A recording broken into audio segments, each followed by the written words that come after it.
Well, hello everybody and welcome. Hope you're all having a wonderful evening. Excuse me while I get the new source on the screen here for you. I get another game capture thing going because I've never done this game in particular before.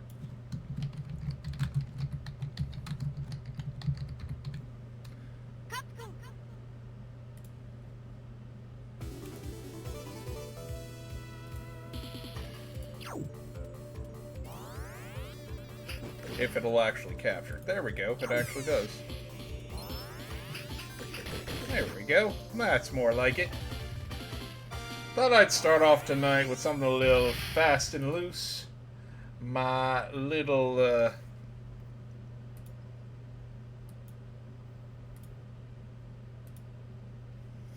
one of my favorite games from the arcade. From my arcade days. Mega Man The Power Battle, as you just saw.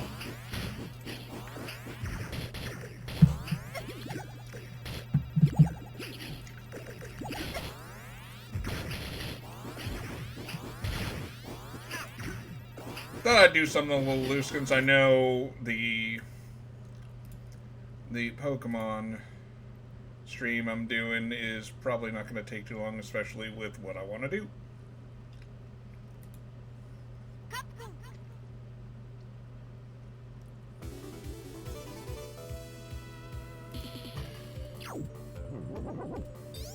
So, without further ado, let us get going. Let me pull up my chat things up here. Oops, wrong button. This won't take me more than like 10 minutes to do, so...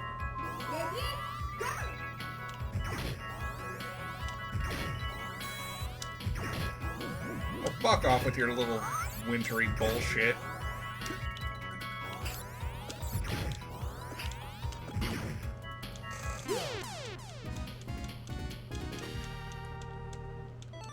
That would have been perfect had he not done the freaking thing, which is random. He rarely does that.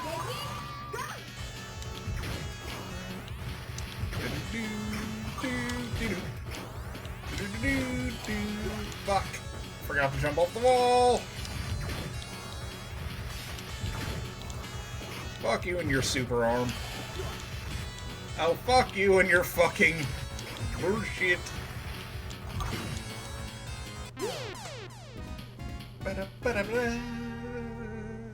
This is always fun.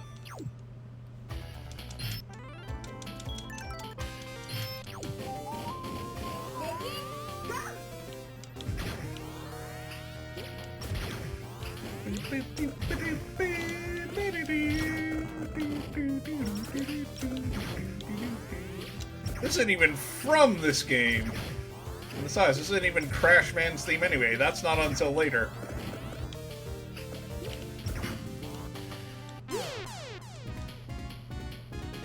If I remember correctly, this is Dustman's theme, or something from Mega Man 7 that I don't remember off the top of my head.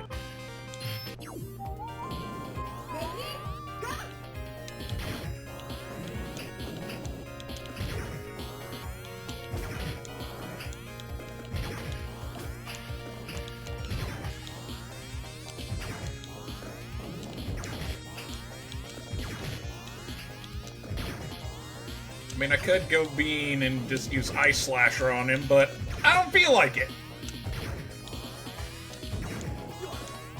And then he just shoots himself up my ass, because that's what he does.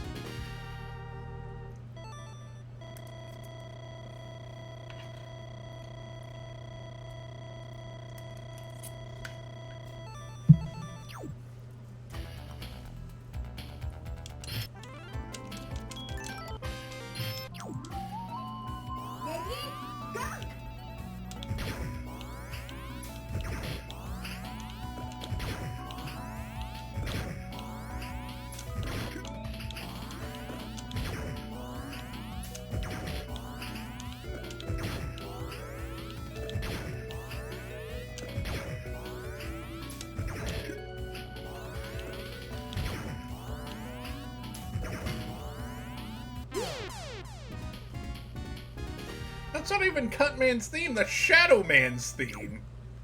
What the hell, Capcom? And this is Crash Man's theme.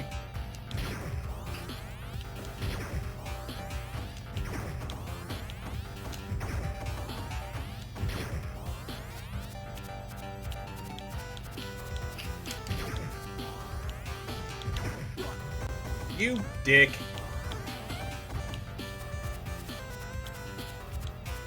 Yeah, it's a good old game. It's one of my favorites. One of my favorites from my old arcade days.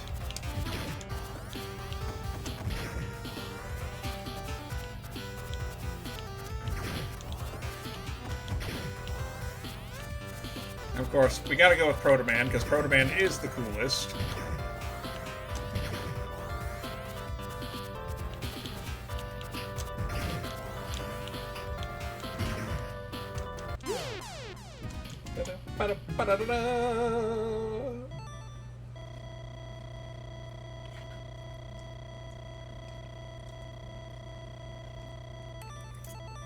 Noms.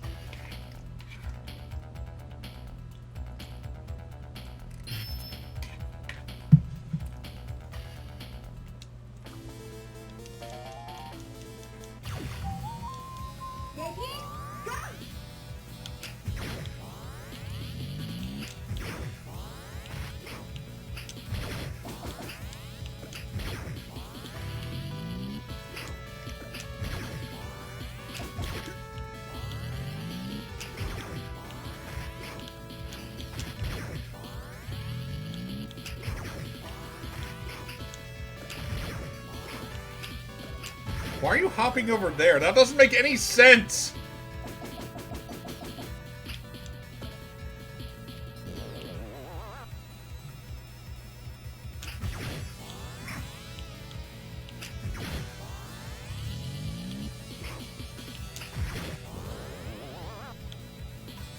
I was gonna say, either A, he's changing forms to his bull form, or he's, being a little bitch, and voila!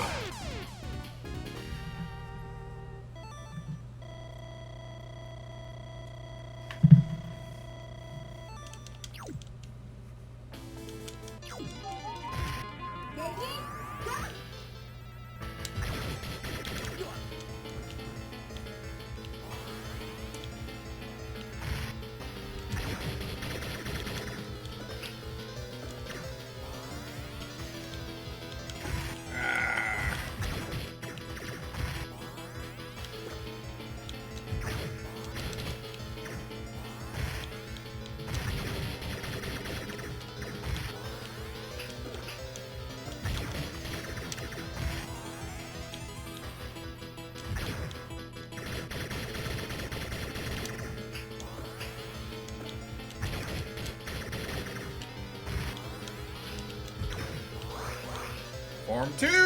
This one's easy.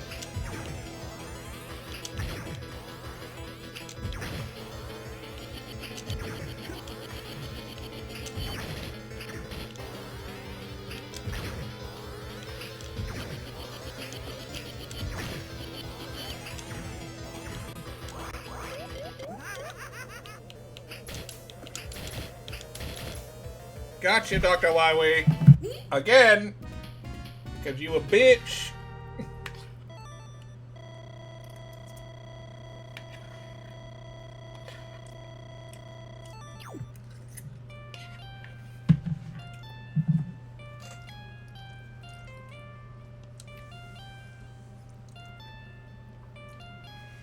But we all know Dr. Wywee's a bitch.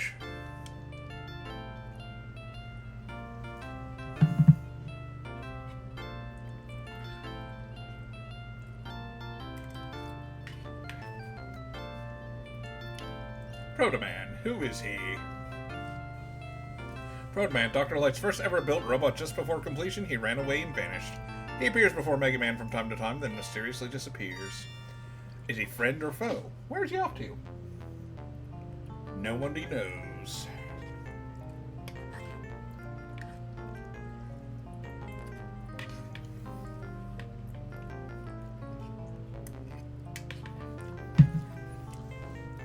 Love the shit out of this game. Absolutely, positively, without question.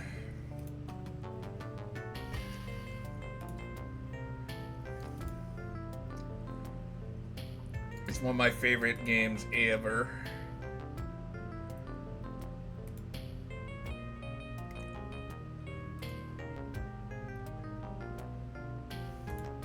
Anyway, let's get back to the real stuff, shall we?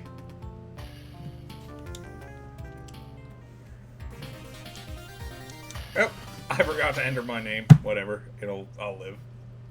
Oh, it's better than my last time. I cut it down by a whole 5 seconds.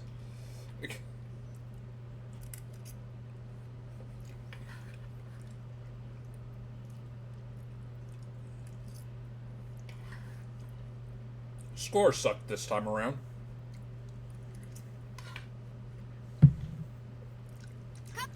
Well, anyway. Gonna go back here for a moment. Whilst I,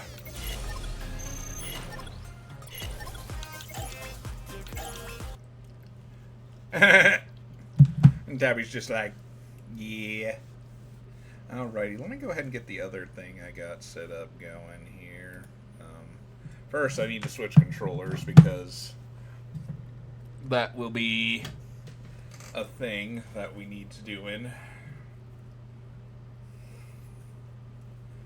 The funny thing is, there's really only one thing I gotta do in. Well, a couple things I gotta do. I don't know if I'm gonna go for the Pokedex completion or not, and I may not because I really just want to get the casual run out of the way and move on to the next thing.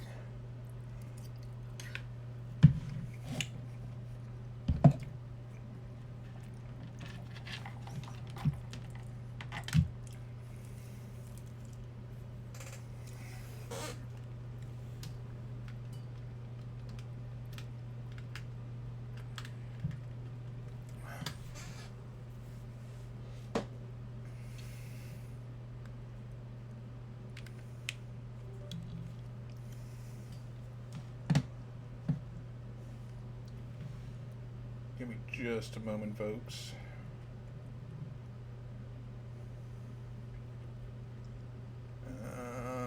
Arcade Stadium's fine. We'll turn that off.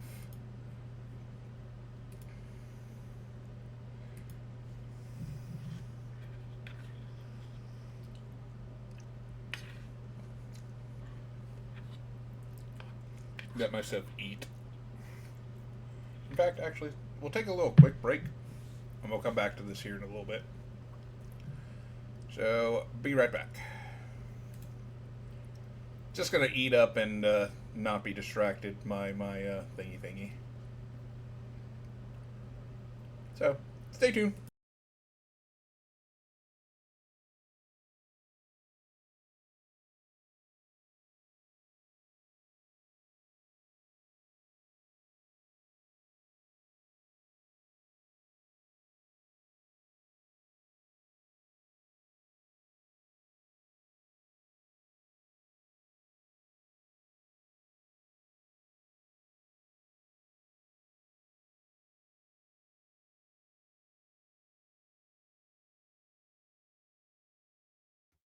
How's it going, Orlando?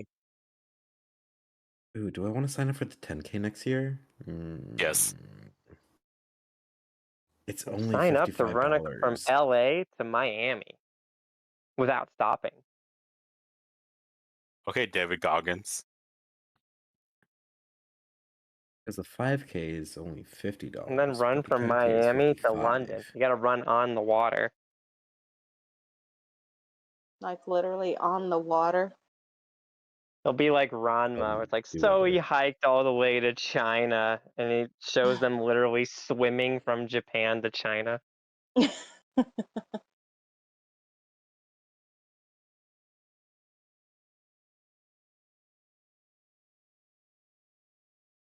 Ranma 1/2, bringing new meaning to the term gender fluid. Hell yeah.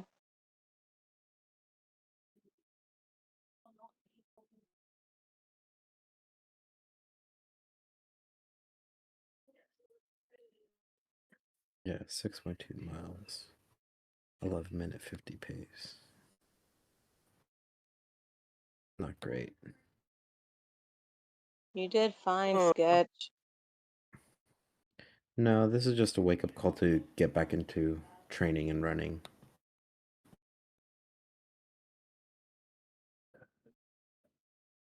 You know what? I'm alive, and I still have more races in the future. That's fine. Yep. It's like you work towards all that and you just train for the next one. Uh-huh. Uh-huh. Like Yep. that's how you do it.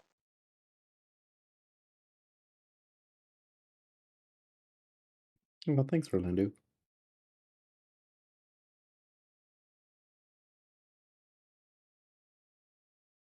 Yeah. The metal is decent. I do like the sash that comes with it. I think I picked the best one out of the 3 distances. But the challenge medal is neat. Previous ones were kind of better though.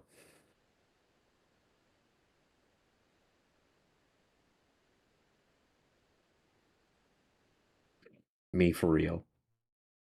For real, on God. God for real. No, I'm average.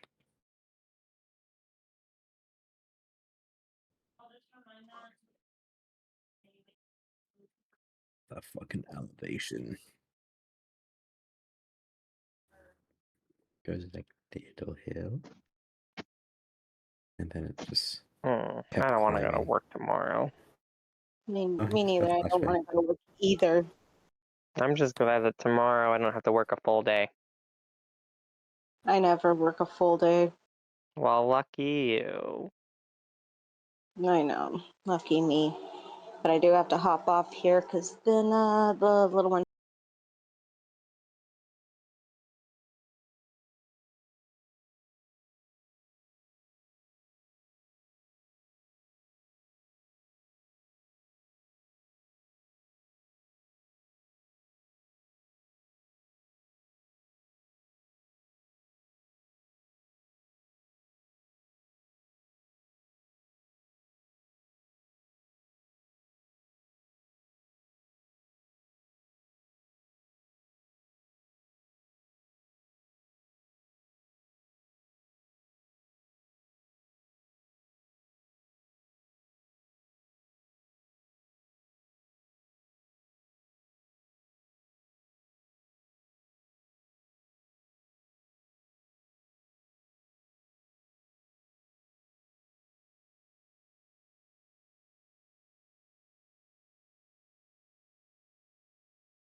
Boop.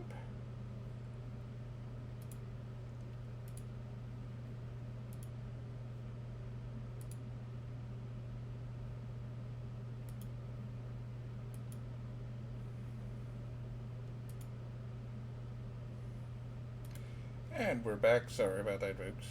I didn't realize my thing was still connected to my thing. Really got to learn how to work this at some point. But anyway, let's get to it. Get my ROM in here.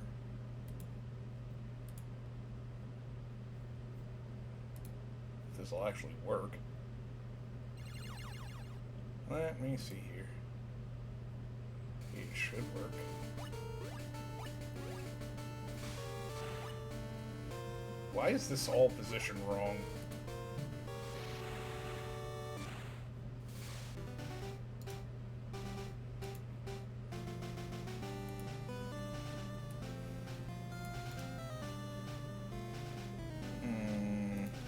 There we go. I was like, why does this look wrong? Figures. You go away for a week and then this shit happens.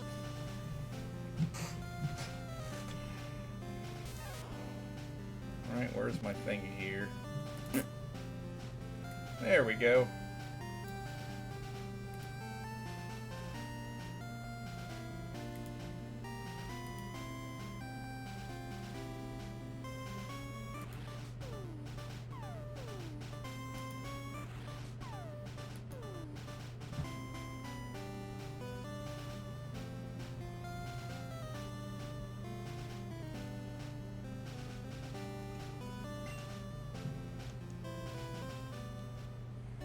Alrighty. Let's see. I mean, we're good for that, but I don't know. I don't remember what Giovanni's level was. Let me see. We might have to do a little grinding.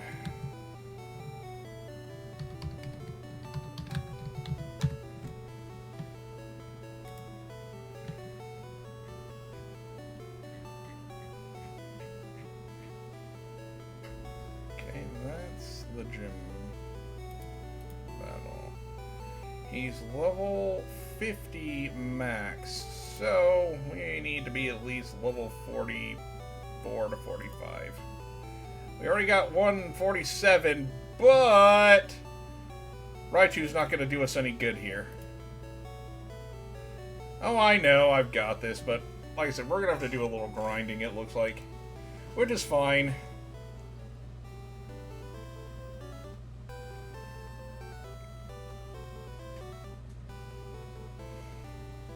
And of course, before we go to the next part,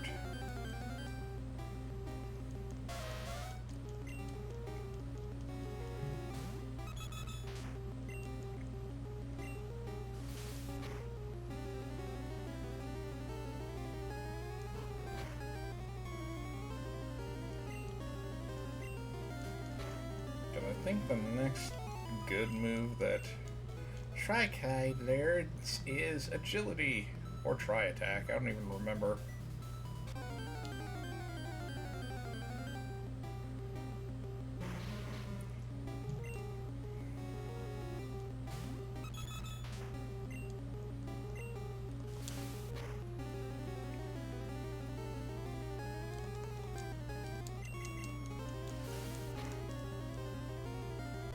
Whee!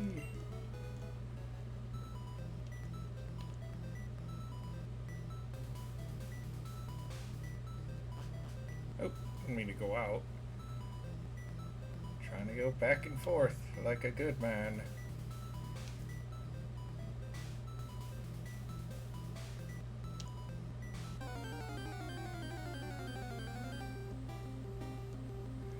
Well, that's rare.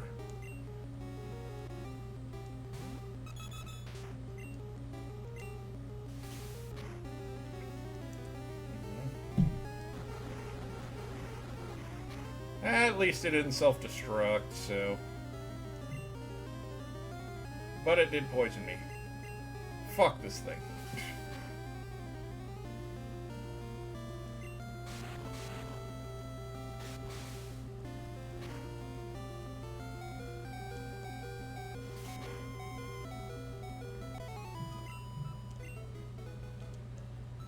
Because of course I get poisoned.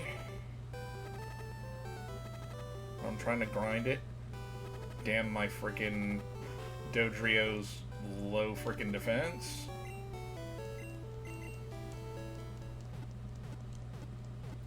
It really shouldn't matter because he should be the fastest thing here. Let me put chat over here so I can have this window open for what I need. I want to be at least minimum level 43, if not 44, with all my guys.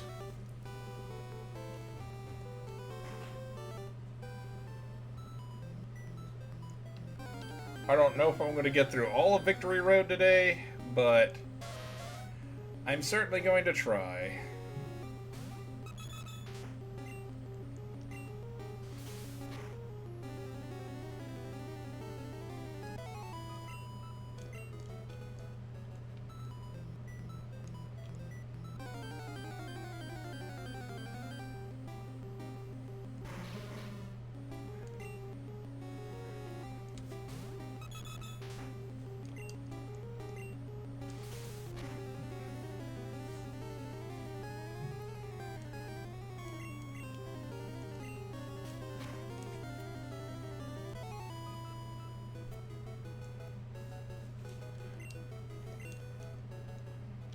gonna be a lot of experience it's gonna take for things and stuff and peoples.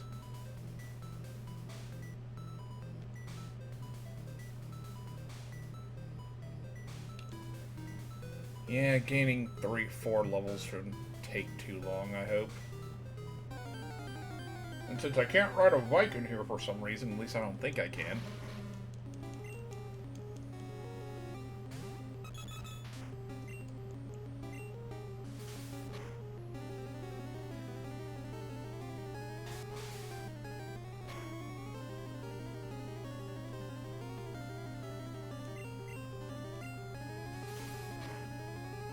Always with the freaking poison.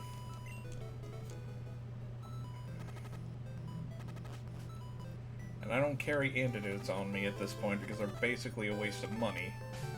And you don't really get much money in this game to begin with. Unless you're glitching.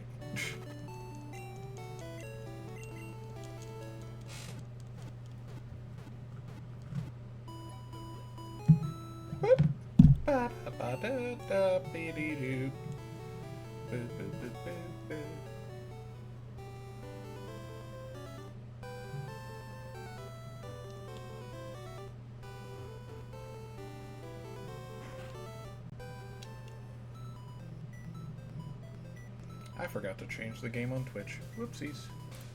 Let's change that, shall we?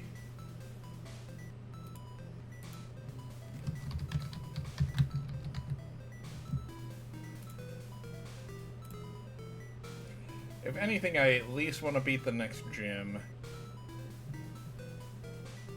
There we go. That's more like it.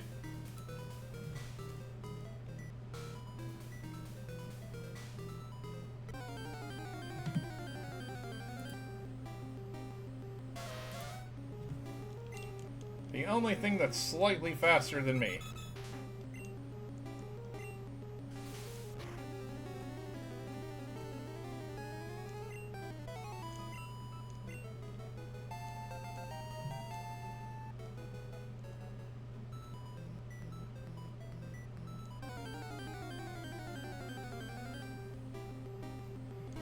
Growly!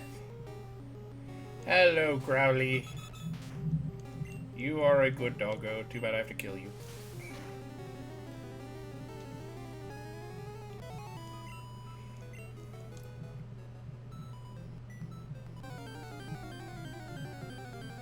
You know, they have plenty of things to decrease encounters, but I'd really like it if they had something to increase encounters.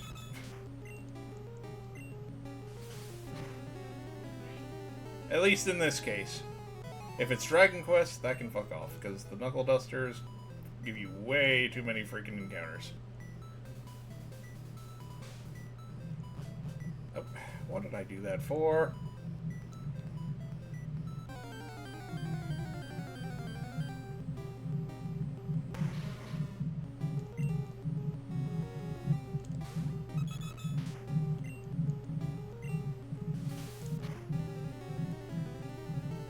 If we can get to the level of life, the universe, and everything, we'll be all set.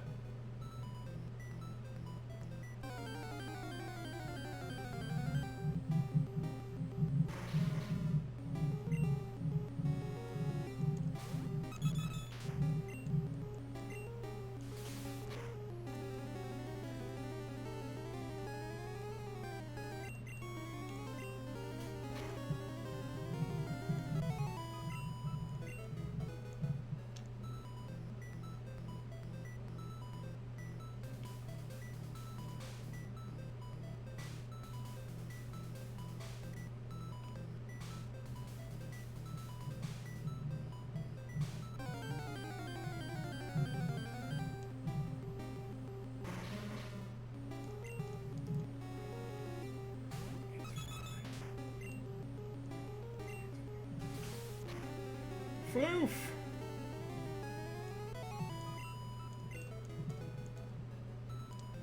Wait, does the bike work in here? It does not. No cycling allowed in here. Well, that's bullshit. I can cycle everywhere else.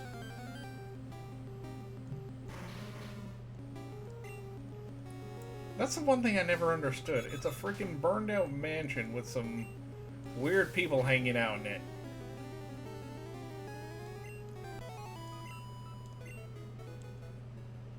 Why is there no bicycles allowed in here?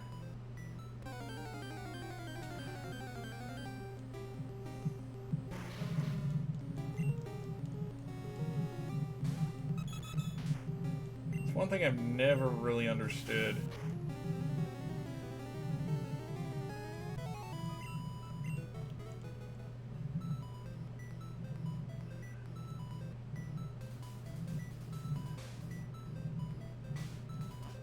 Oh, damn it.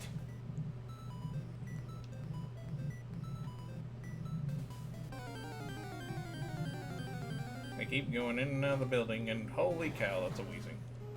Yeah, that's the one thing we don't want to do is we don't want to have it self-destruct.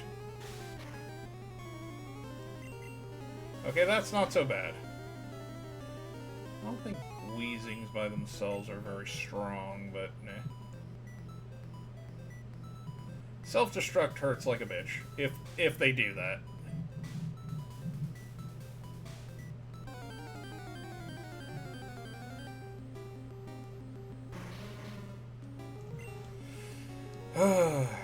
Don't get sick, kids. Why did I do that? I don't know, but it works.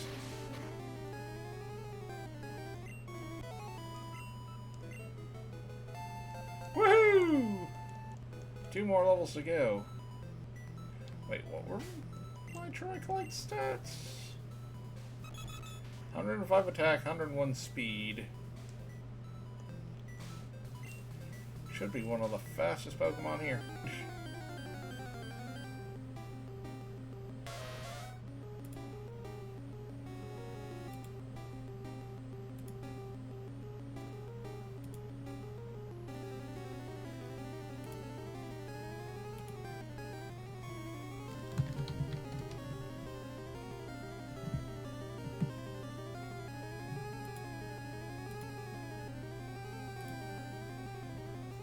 Okay, that's good.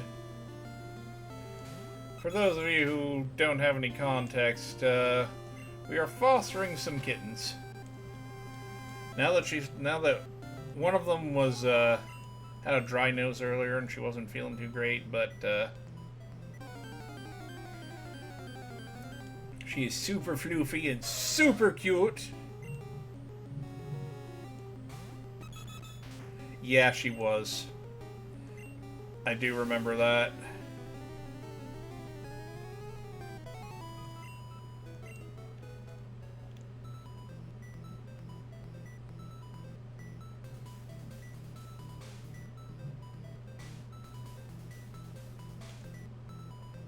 Well, yeah. Oh, okay. I was about to say she might just need to be isolated from the rest of them, at least for now.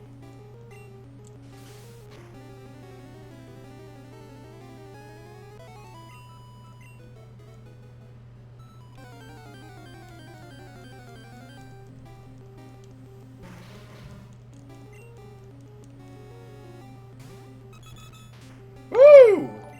Red Wizard with the raid. Thank you so much for the raid, my good friend.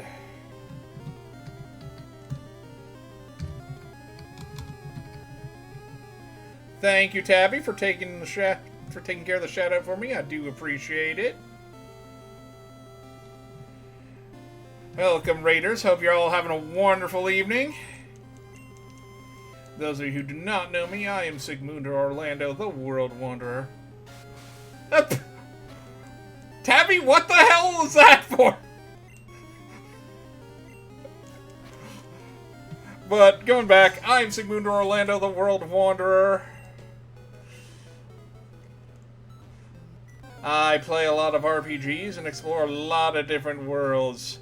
Give the man a follow if you are so inclined. He is also a fellow RPG enjoyer. I understand if you guys have to raid and run for the evening. Go take care of you. It's kind of late. So, yeah, take care of yourselves. Get some food, drink some water, and pet your animals if you have any. If you have a horse, all the better. Did I catch a Grimer yet? I don't think I did. I might have to check my Pokedex and see. I don't think I did. Let me double check my Pokedex. I did catch a Grimer. Good, good, good, good. I don't have a Cloyster in this game. That was traded from my blue version when I did Nuzlocke. Oh, very nice. Very nice. You know, I've not played any of the Lunar games. I hear good things, though.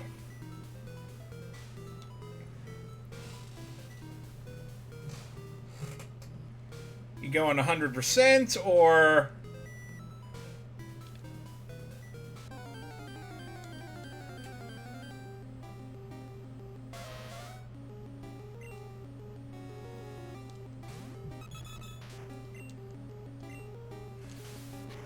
That's fair.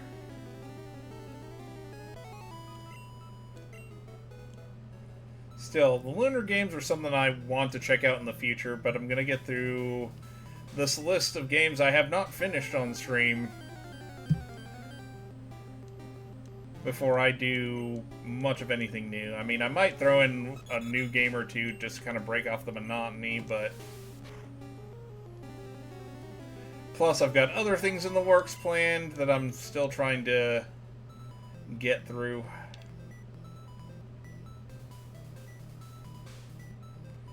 Like, if and when whenever we get some, whenever we get a release date for Persona 4 Revival, I'm probably going to be doing my New Game Plus Social Link run. That'll be fun.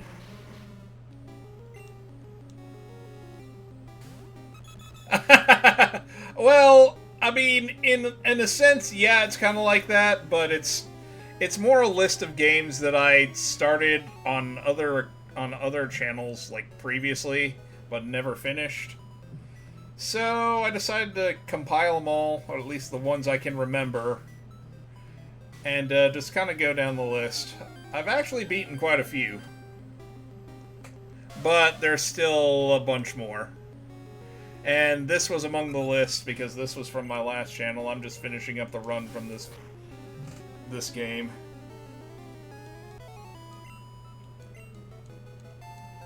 Yay! We got one more level to go.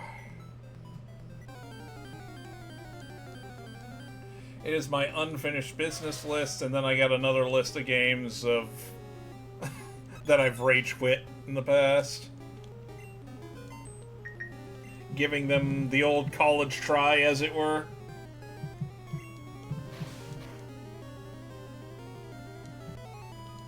Like, eventually, for one of my friends here on the channel, I'm probably going to get back to First Berserker Kazan. 1, I love the world of DFO. 2, I am terrible at Souls-likes. I'm not even going to lie to you. I'm absolutely terrible at those games, and... the First Berserker Kazan. I'll put it in the chat here.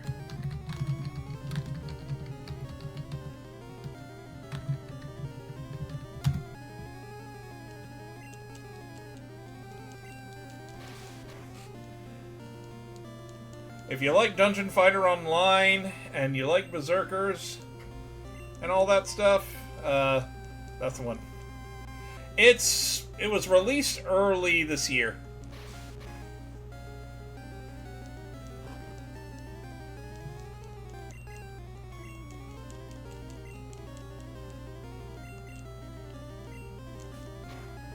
It is a new-ish one. Very beautiful. And if you like Souls-like games, it's definitely one to check out.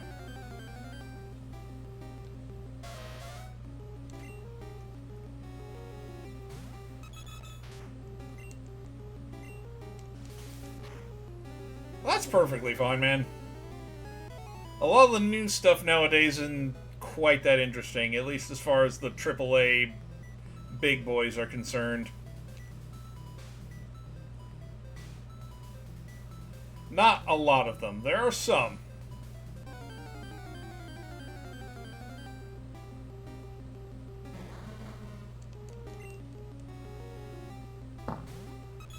Of course, I have that too. I've actually been kind of playing that offline. I'm trying to finish the Dragon Quest 1 remake. It's very good.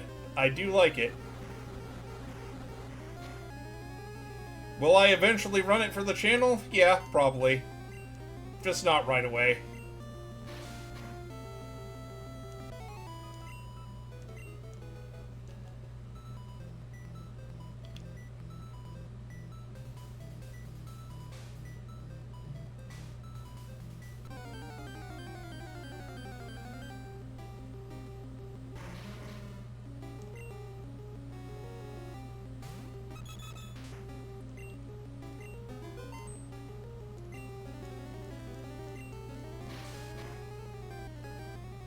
Yeah, if that's... I mean...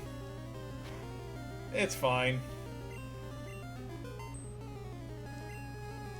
I mean, I streamed the NES version of Dragon Quest 1, for goodness sake.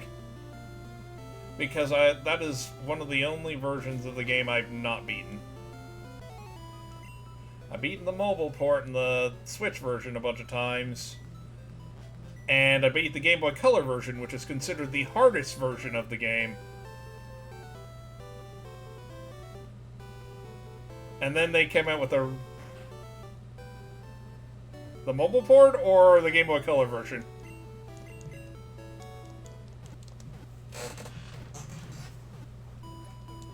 Ah, the NES one. Yeah. I hadn't finished the NES one, and I started playing it on stream, so I decided to finish it. Then I went in for, well, originally, the plan late last year was to finish Dragon Quest 1, 2, and 3 before the remake came out. That didn't come to fruition, so I ended up finishing Dragon Quest 3 anyway. All the NES versions.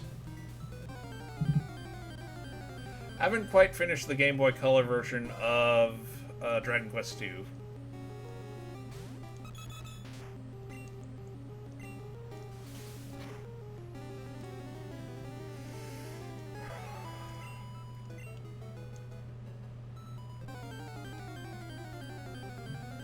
There's 1, 3, 5, 8, 9, and 11. Well, you're a hell of a lot better than I am, I can tell you that much.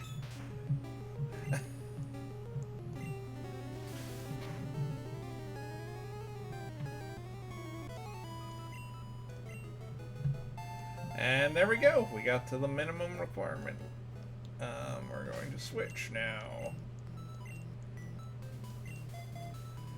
Oh, this is going to be fun. Oh, this is going to take freaking forever. Because it's a dragon. It's a good old Dragonair. I might switch that one out and do this one last.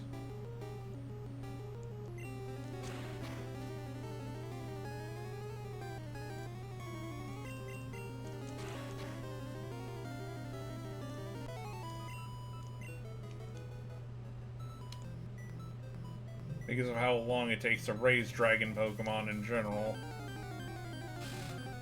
Until you get past Gen 8, in which case it's ridiculously, absurdly easy.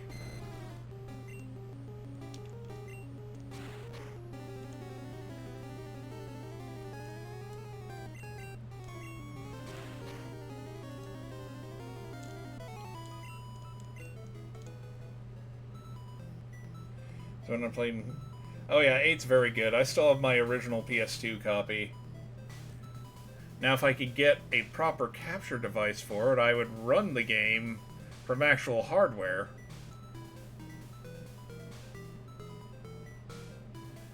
But with the setup I have, running from HD is a little difficult. From my little HD TV that I got.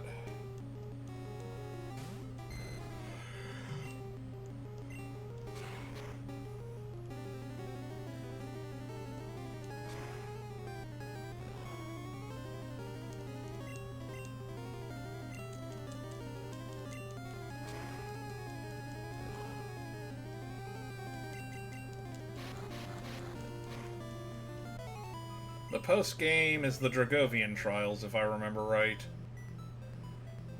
I haven't even finished Dragon Quest VIII, and I know that. Yeah, I thought so.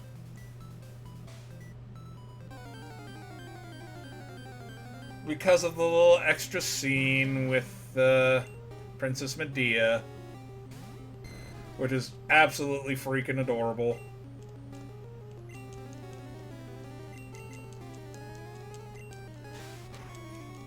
Now, I've only finished 1, 2, 3, and 4.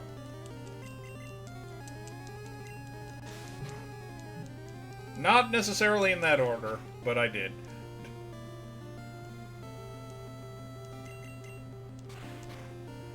I'm working on putting more Dragon Quest games under my belt, and more games under my belt in general.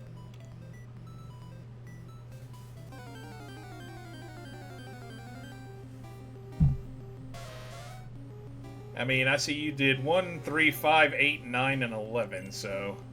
Again, you are far better than I could ever hope to be.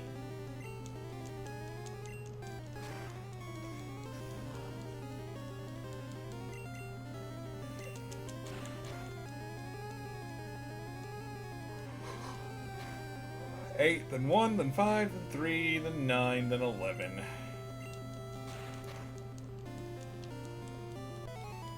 I'm hoping with all these remakes, with how good they've been doing, I'm hoping they do the Zenithian trilogy, and I'm hoping against hope, and this is probably a losing bet, that they'll bring Dragon Quest X over here. It's probably never going to happen, but one can only hope.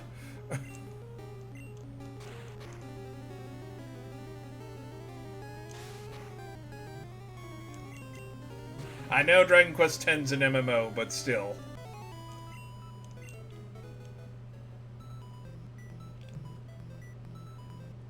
Oh, for sure, yes. I would definitely play 4, 5, and 6 if they got remade in the style of 1, 2, and 3.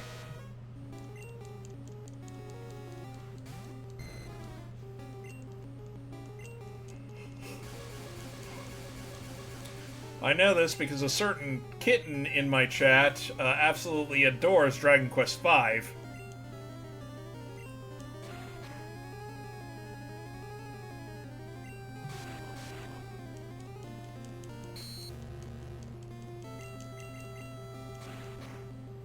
Play like 8 or 11.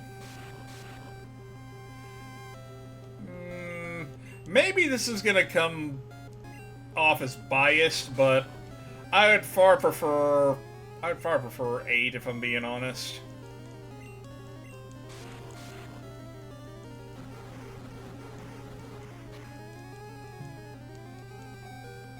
Because of course.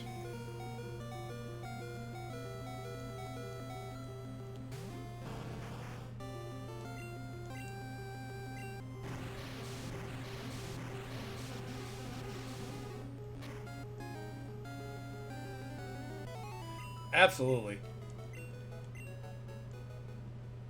Absolutely. Malara still fainted because he had only had 1 HP left. That was gonna happen. Thank goodness I'm not playing a Nuzlocke, otherwise I would be very upset.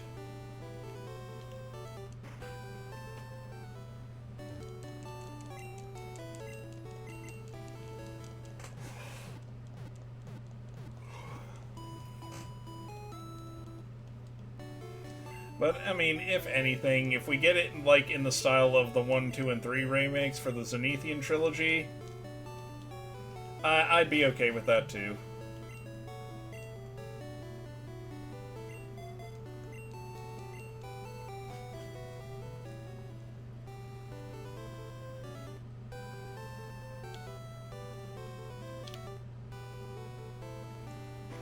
But, yeah. I honestly hope against hope that the Zenithian trilogy will come next, and that Tabby will get to play Dragon Quest V.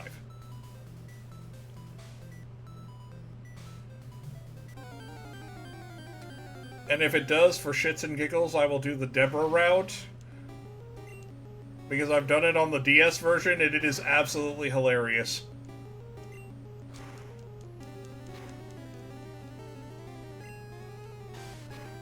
Right.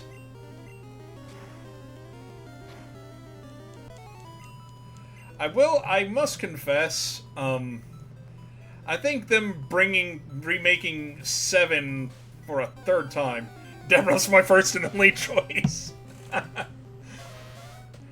I won't lie, mine was Nira, and, Tabby's was, Bianca.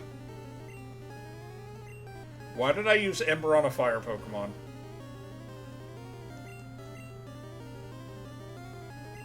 That makes no sense.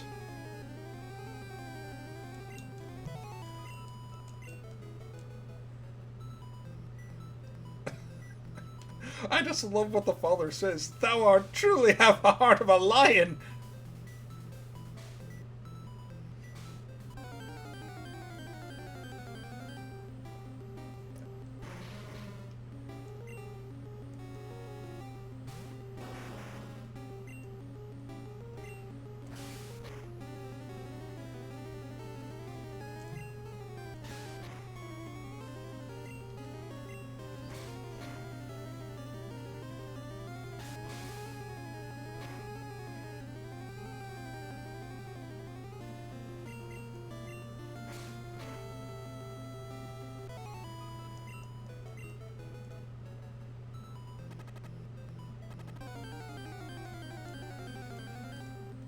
Plus, Bianca's freaking weapon is claws. Can't get any better than that.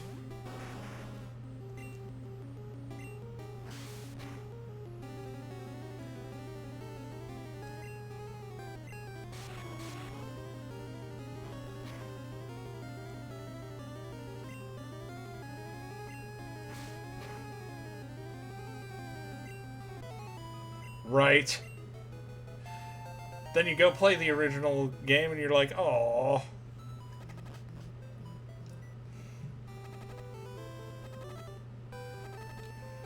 Sometimes you just need a woman to step on you. Not on your balls. That hurts.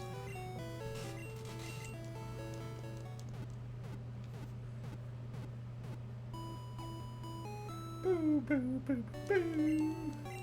I should probably save because I don't want to lose all these levels.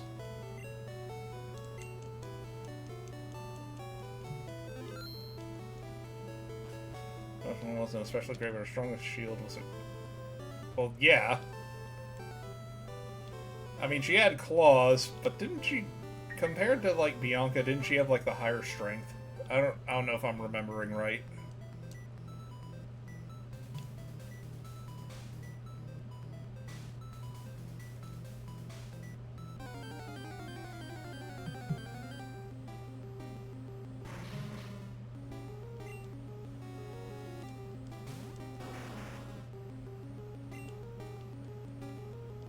I could very well be wrong, so don't quote me on that.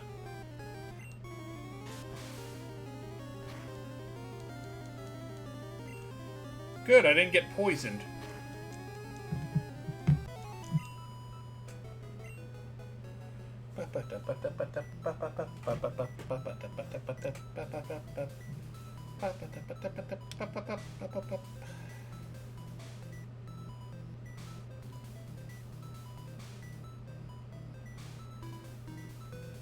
I don't know if it's going to be this year or sometime next year when I'll try my Pokemon Yellow Nuzlocke again. That's actually pretty tough. Because you have to keep Pikachu alive the entire game. At least that's the challenge I impose on myself.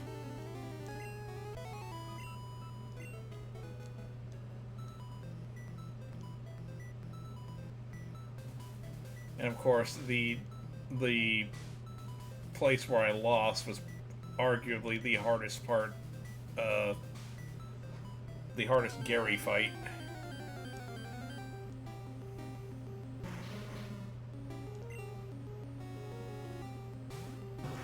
Boo?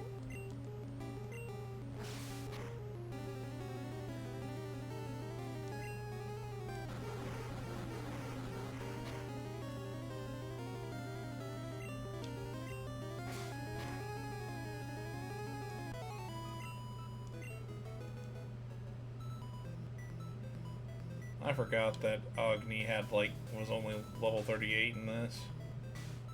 Of course, I didn't even use him in the last gym, so...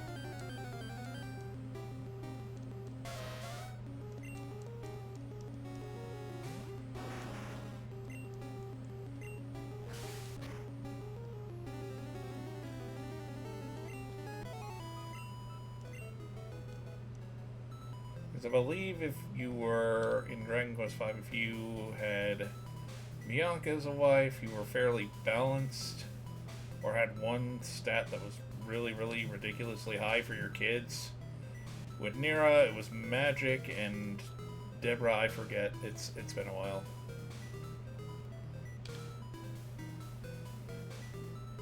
I have a particular fondness for Dragon Quest IV, though.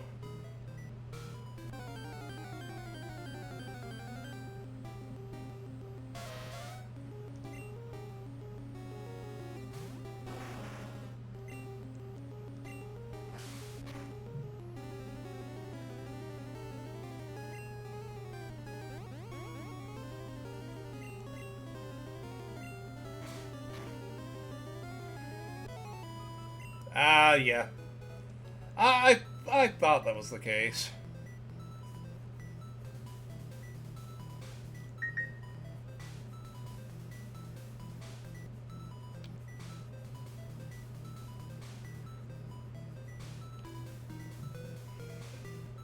Because she puts all her points into use swords to kill stuff.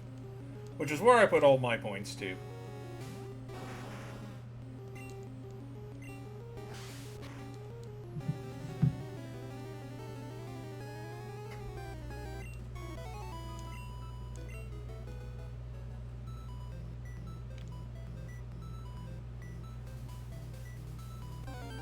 Should always put all your points into your use swords to kill stuff skill, if that is your forte.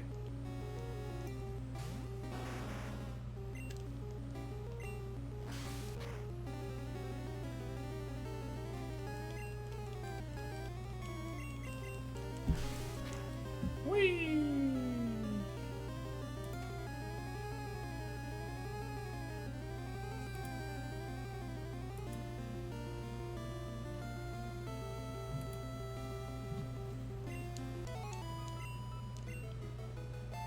Finally, you reached level 40! 3 more levels to go.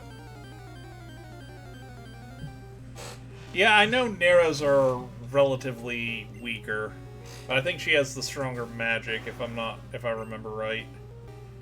And she got blue hair. Gotta have the blue hair, man.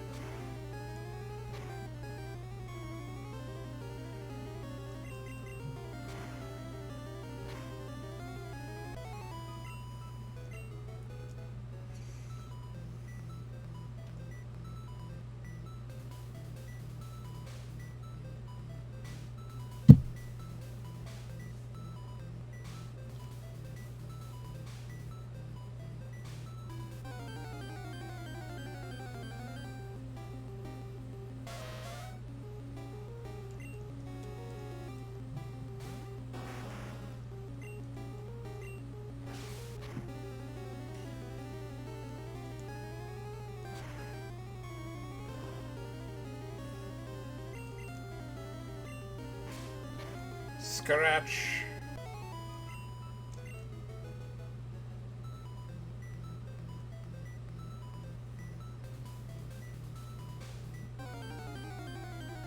You know, I keep hearing good things about Dragon Age Origins, and I keep wanting to play it, but then I get distracted by other things.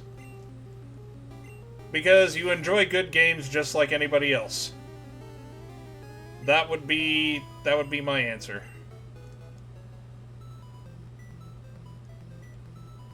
A good game's a good game. I mean, I don't know what you expected.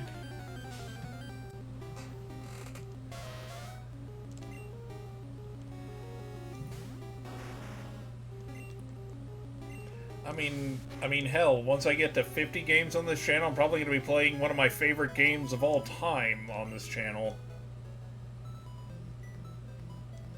I think I'm at like 40.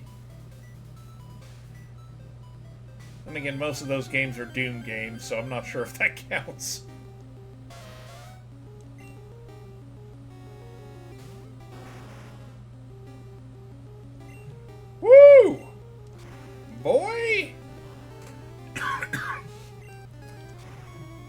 he said, having like 3 or 4 going on at once.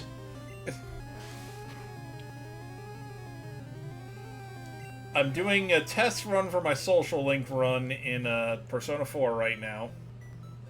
I'm playing Dragon Quest I's remake, and I'm gonna do 2 once I 100% all the achievements on that. I'm planning on doing a test run of Metaphor Refantazio, which I don't care what anyone says, that's a good game. And gotta get back to First Berserker Kazan at some point.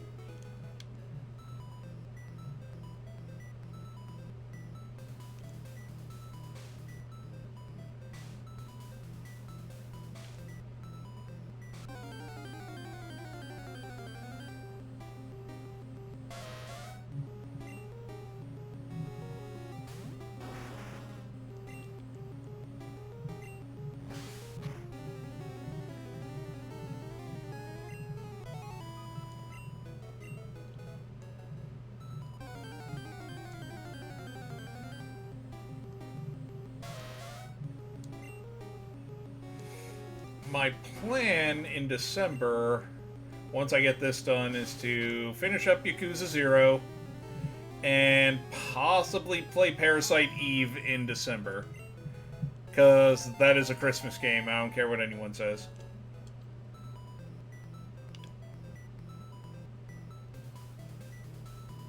Just like Die Hard is a Christmas movie, Parasite Eve is a Christmas game.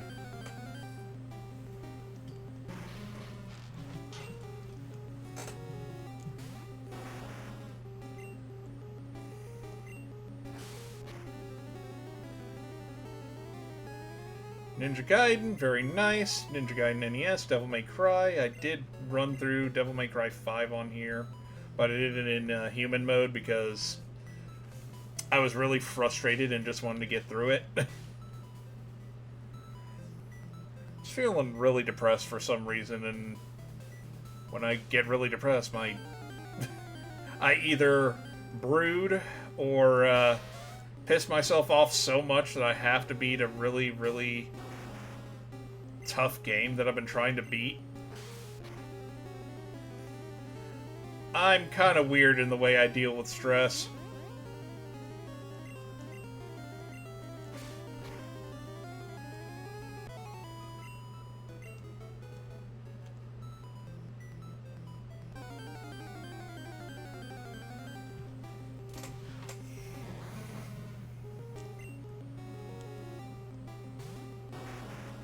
Ah, yes, the one that takes place before the PlayStation game. If I remember right.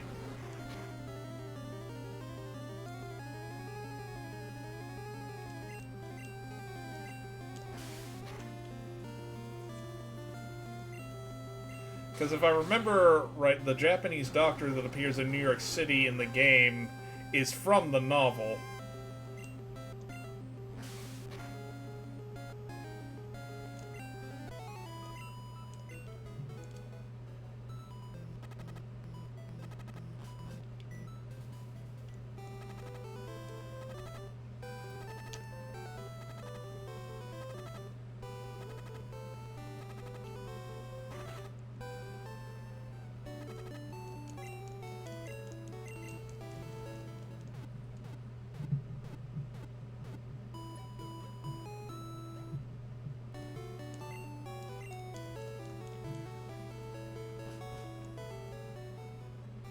More like inspiration of the game.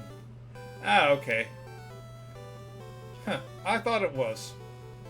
I don't even remember where I read that. I felt like I read that somewhere, and that's what happened. I don't know. Maybe. Meh.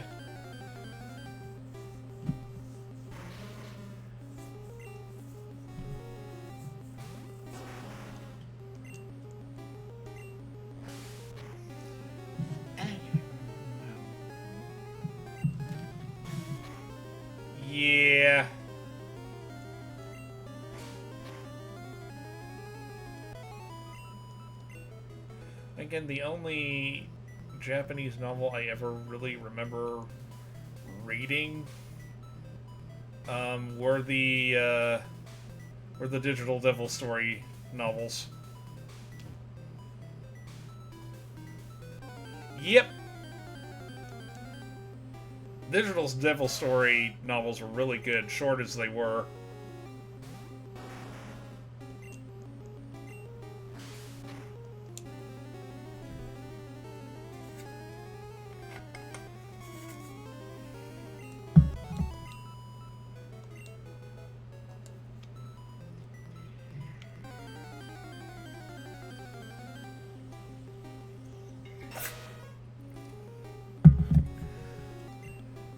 I know that the translations for the novels are out there somewhere. If I had the links, I'd give them to you, but unfortunately, I don't even have that much. I read them a long time ago.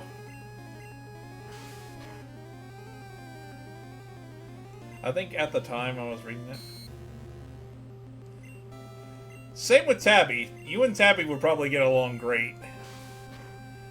And then again, I also played Metaphor Refantasio, and that's more on the SMT side of things rather than Persona. Even if Metaphor Refantasio kind of mixes the two. Which is fine, because it's still a great game either way.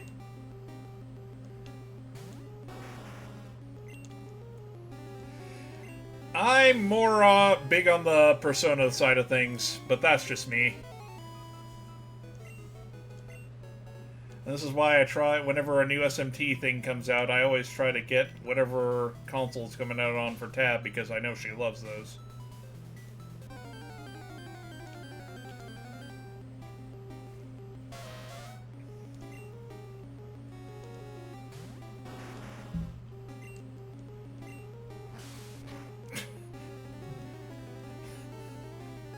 How I even got into Persona in the first place is kind of funny.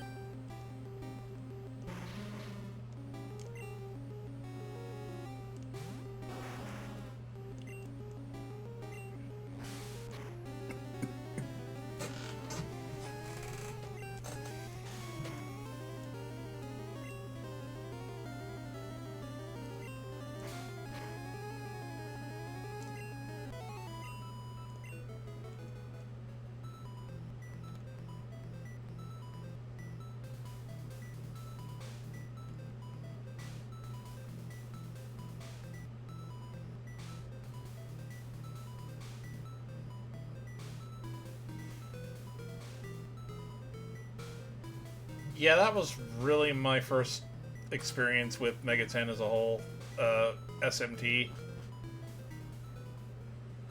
I realized I sucked at it and I never touched it again, but then again I have it on,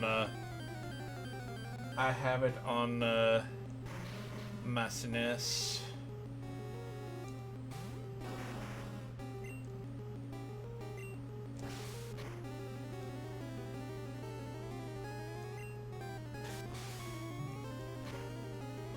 I got into Persona. It's fucking... hate when I get poisoned, because then I have to go back to the Pokemon Center. It's like, great, that's more time I have to waste.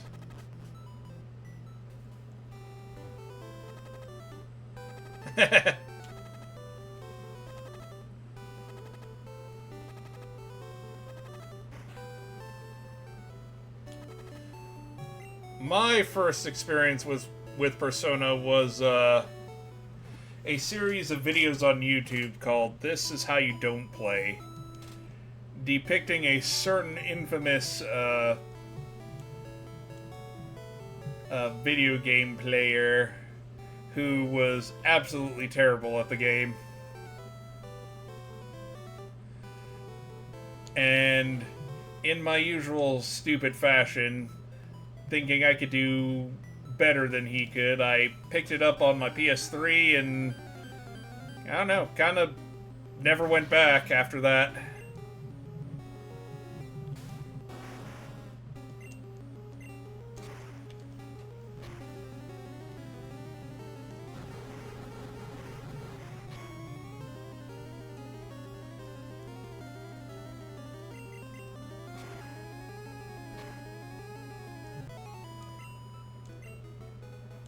I'm poisoned again? I don't have any antidotes on hand, otherwise this wouldn't be a problem. No, that is, God, what the hell is his name? Dean Takahashi. No, not Dean Takahashi, even though I'm pretty sure Dean Takahashi couldn't play Persona 3 either. It was Dark Side Phil.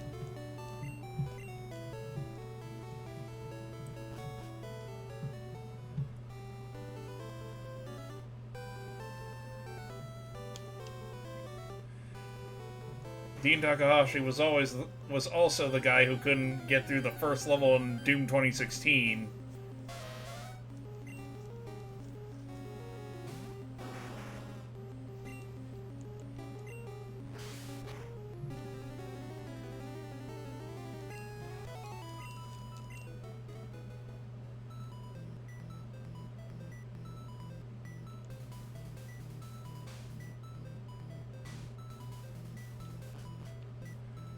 And if you don't know who Darkside Phil is, good. Keep that ignorance and make it stay with you. You will lose brain cells, I guarantee.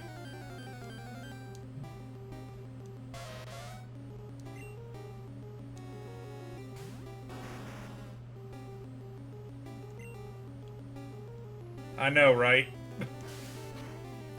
I'm definitely in the old and slow category. For sure. But I'm at least decent at most of what I play. And really, I started this channel to kind of get through games I never finished. Whether that be starting from scratch or going from where I was in a save already.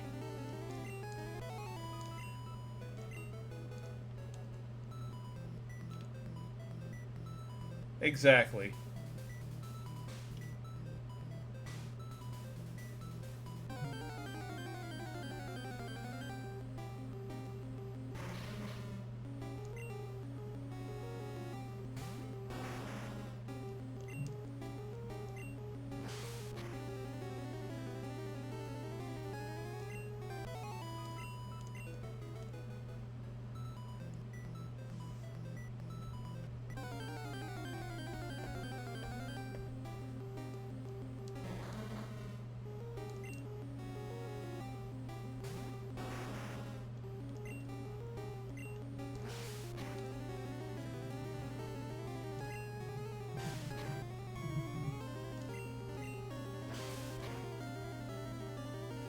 And again, Darkside Phil is one of those gamers where even if he had everything that he could ever ask for in a game, if a game was specifically designed around his specific eccentricities, he'd still find a way to lose. And still blame the game for it.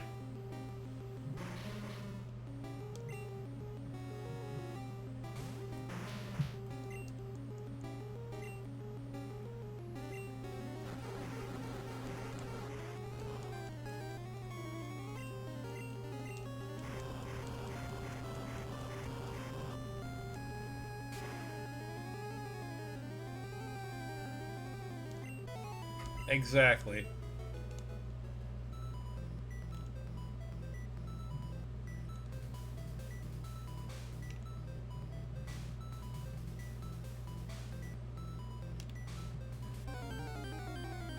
And of course, I've done my share of videos on, I made like 2 videos debunking Darkside Phil on games I had never even played before.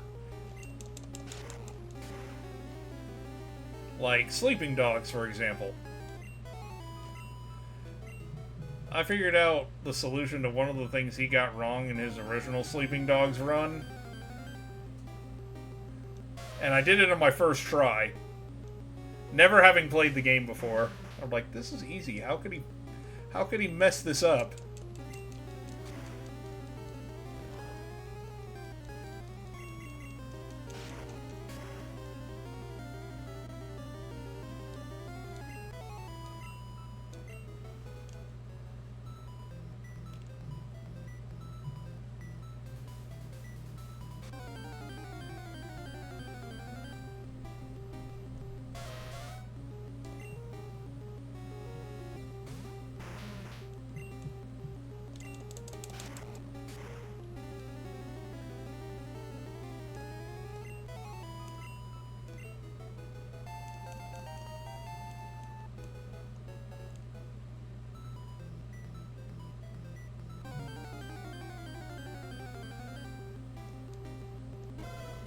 It's less, even I can do this, and more, really? You couldn't get past this?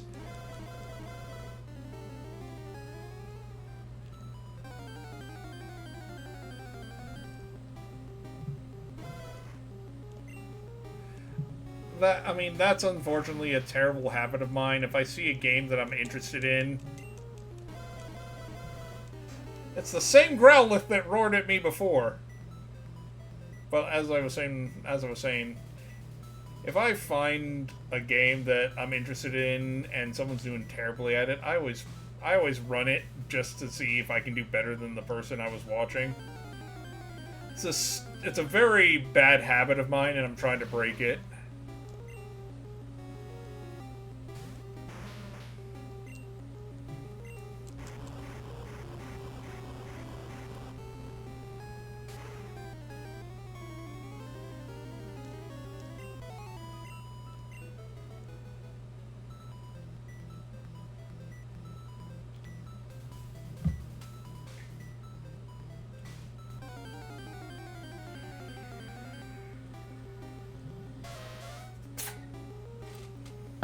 Although I do admit, and even I can do this moment.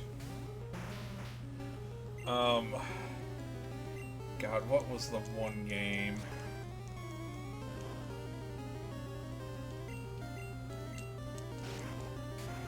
Oh, I think it was Metal Gear Rising. Yeah, that was the one.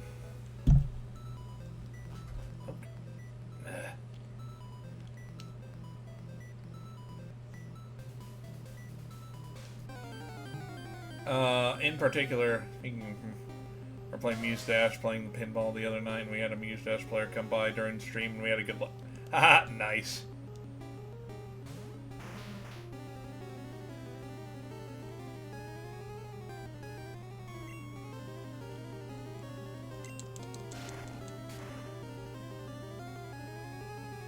Godric! Hello! How are you, my good friend?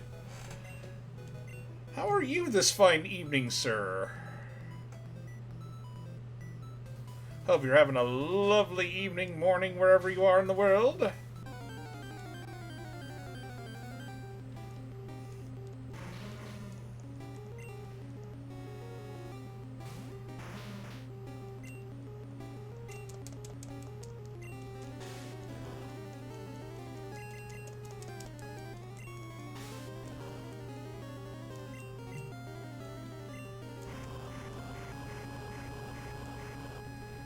It said the weekend's almost over. Ah, okay. Cool, cool. Good, man. Glad to hear it. Yeah, weekend's almost over, but hey, Thanksgiving's almost here, so that's something to look forward to.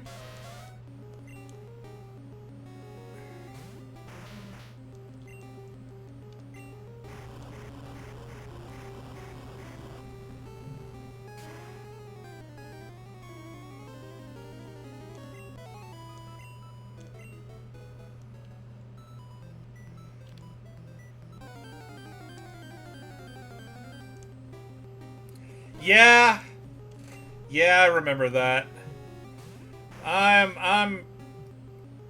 don't know. I don't quite understand that myself.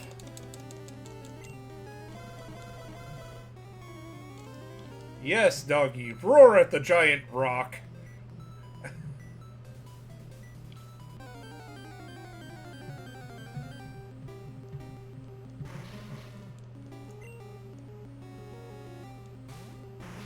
I forgot, y'all already had your Thanksgiving. Well, I'm down here in the good old US of A, so...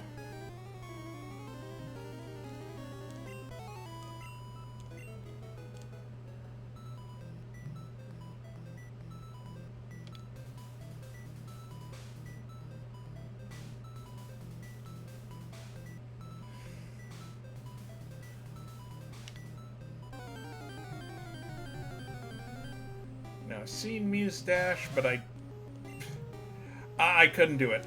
I'm just gonna tell you right now, I could not do Muse Dash. I am old and slow. I have the emulator I'm using has a multiplayer function, and I just did it that way from a Pokemon Blue Nuzlocke file I had. And that's how I got it. I have Alakazam and Machamp too, if I remember right.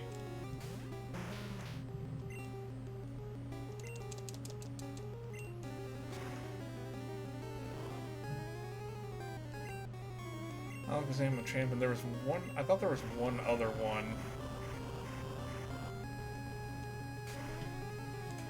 Yeah. The emulator I use, at least in this case, is MGBA. Very good emulator. Oh yeah, Gengar. Thank you! See, this is what happens when you get old. Your memory starts to go.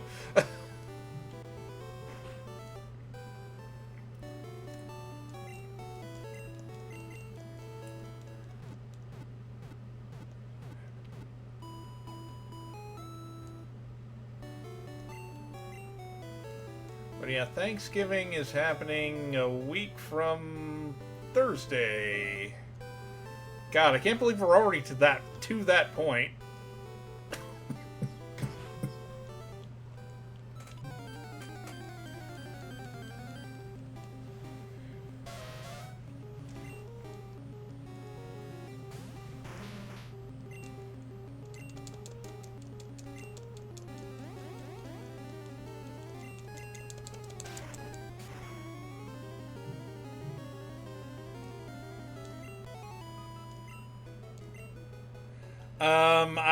I am just a few years over you.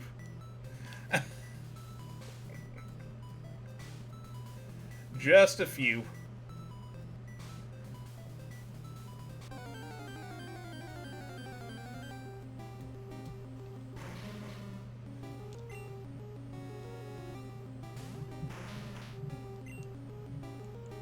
Yeah, I mean, really, I started my channel just to get through a whole bunch of games that I never finished in the past. And then I ended up meeting Desi and starting Persona 4 earlier than I did, which I already finished.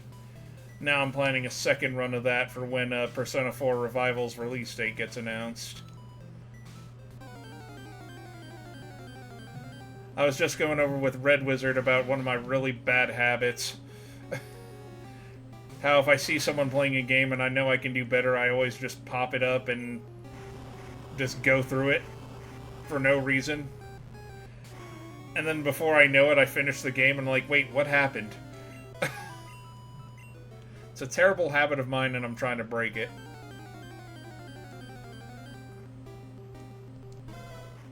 Doggo!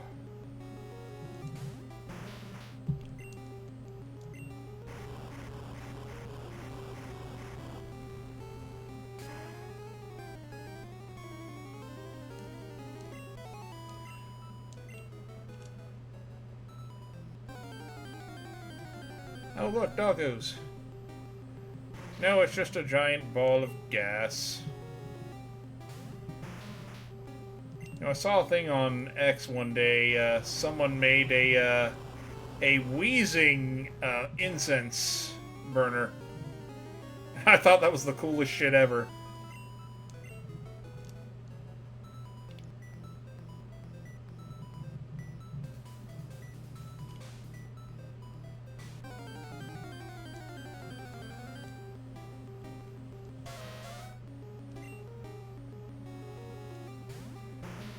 Oh no.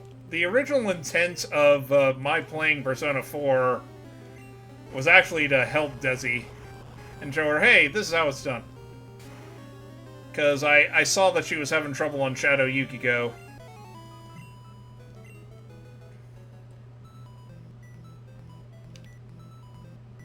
Wheezing scented incense. What would that even smell like? I don't think I want to know. Because honestly, it sounds like burning rat poison. Tabby, no.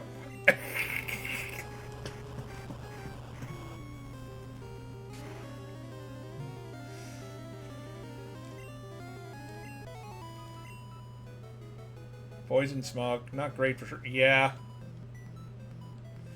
But, yeah. Anyway, I finished Persona 4 and, well... now I'm planning my second run through it, because I still got some stuff I gotta do.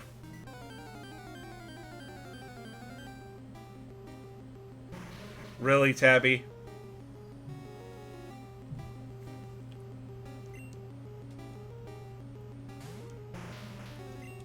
Why do you do this to me?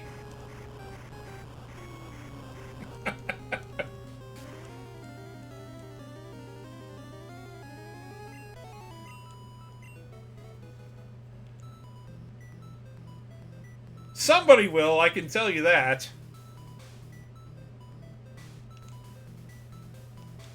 What level am I at? 41 still.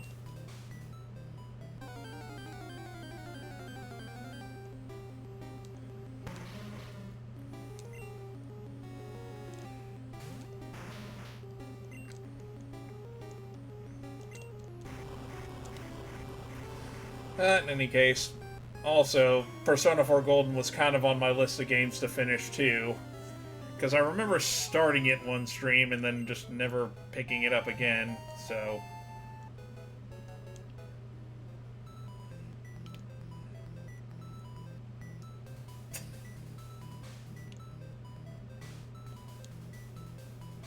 Now I'm planning a second run for when we get a release date for Persona 4 Revival. Because I do intend to run that.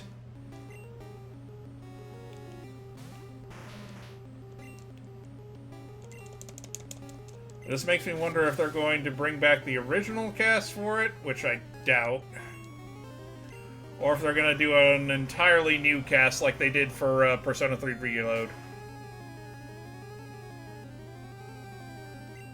Persona 4 is definitely my fave of the Persona series.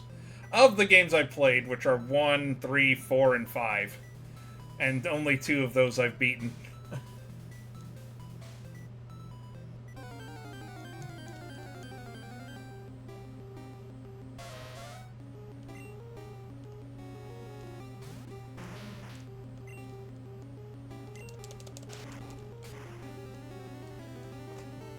You just say that because you're biased.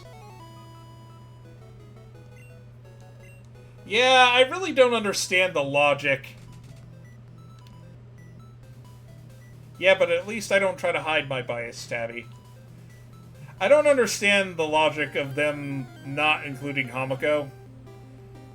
I've read some interviews that they were just trying to go for the original Persona 3, which I still don't understand considering they included the answer as DLC.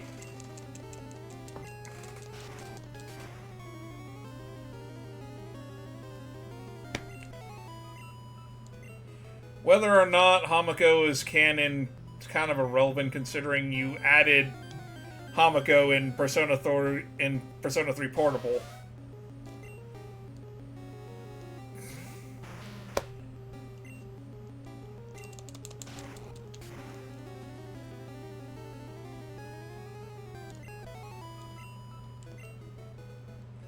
It is what it is, though.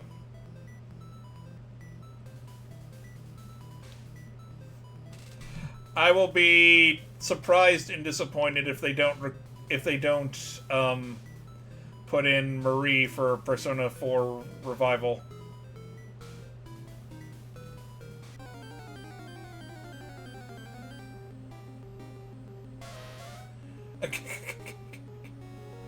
I mean, that is true. At least in the original version. With FES, they tried to flesh it out a little bit more. But, you know, what are you gonna do there?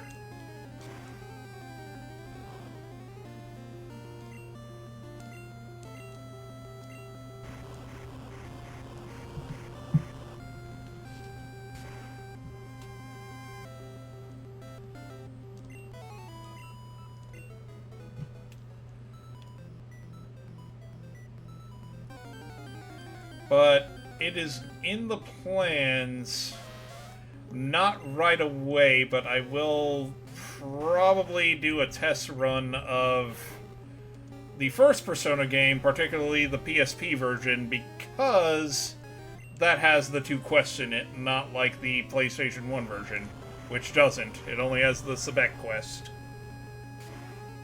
And I have not even touched either of Persona 2 games. Yep, you are absolutely right there, Red Wizard. Which, by the way, I like your name, because the Red Wizard class in freaking Final Fantasy 1 is awesome.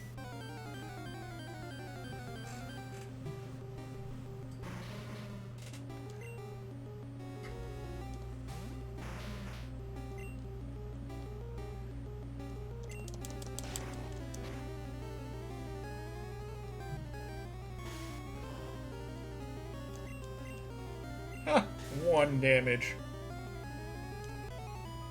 Yep. I kind of guessed that.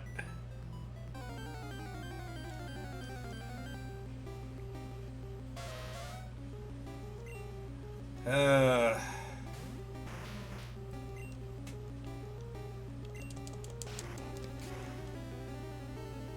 reminds me, I gotta get started on working on my Final Fantasy Legend Edition game.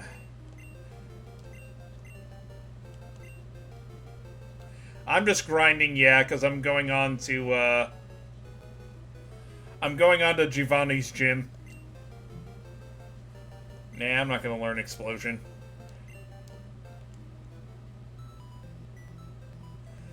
Although I can easily pivot and say, oh, it's from the Red Wizards of Thay, which I also know. Because the last D&D campaign that I was in, Tabby had the Red Wizards of Thay. I'm grinding up for Giovanni's gym. I plan to beat him. If I don't, I'm planning to beat him, and I probably will do Victory Road in the Elite for either next stream or something. I'm just trying to get to a minimum level. At least 43. Here be my party.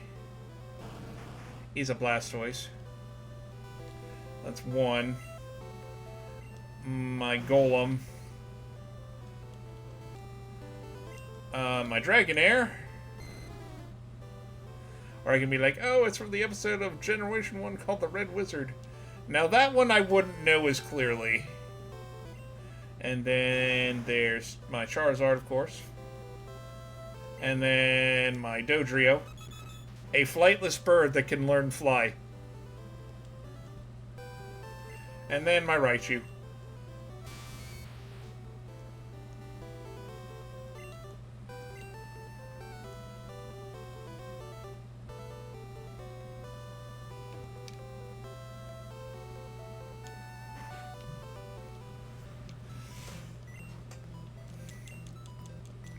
Because Giovanni's strongest Pokemon is a Rhydon at level 50, if I remember right.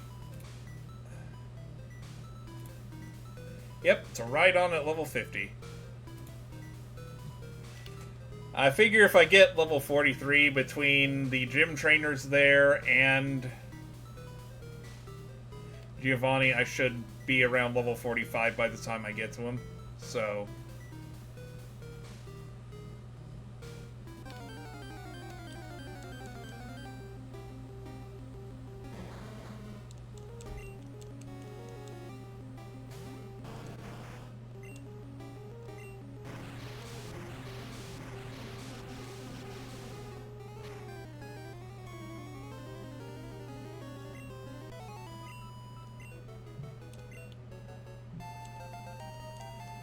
raising up Blastoise is going to be a cinch. I might just go after I get Blastoise to level 43. Because... well, Dragonair is going to take forever and a day to get up to where I want it.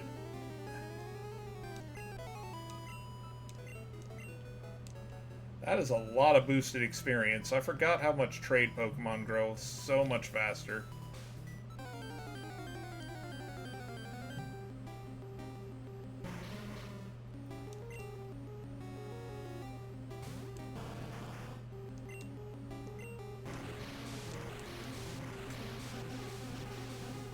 I do love me the Persona series, even though I haven't played all of it yet.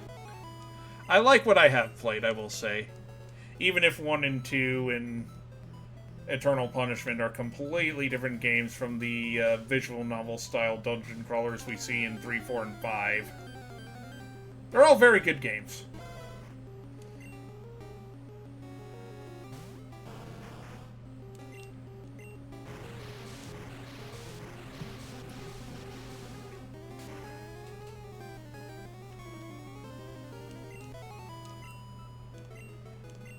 Only played 1, 3, 5. I played 1, 3, 4, and 5. I haven't played Innocent Sin or Eternal Punishment yet.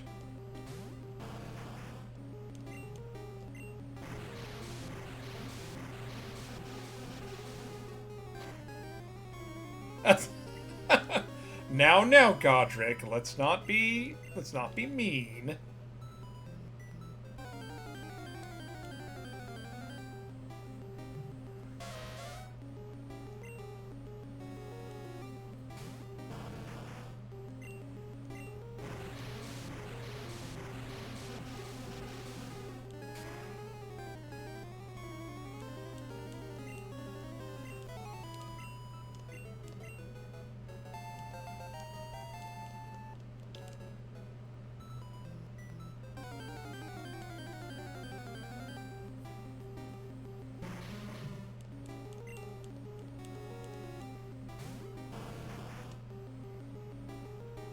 I know, Godric, I was just messing around.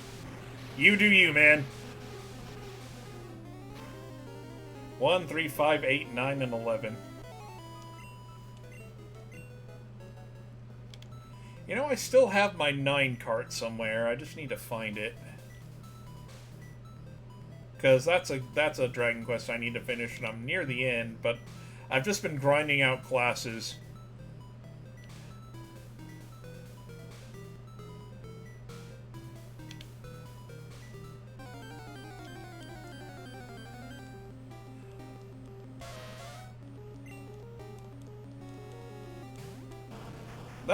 That's a Dragon Quest game that they need to remake and or port, and it's probably, if they do, it's probably going to get a remake.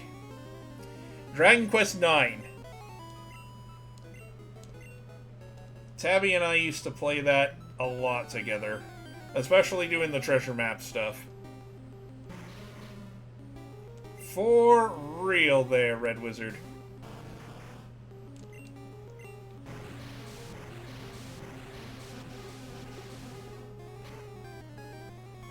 If anything, because the classes in that game were so dripped out, it's not even funny. My particular favorites are the Sage and the Paladin. Also the Gladiator. The Gladiator had a really cool armor set.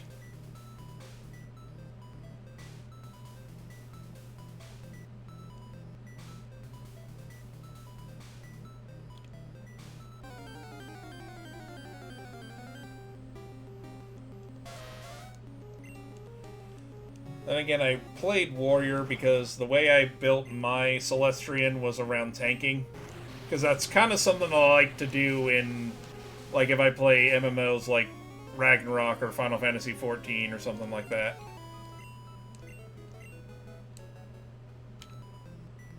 I like being up in the shit, as it were.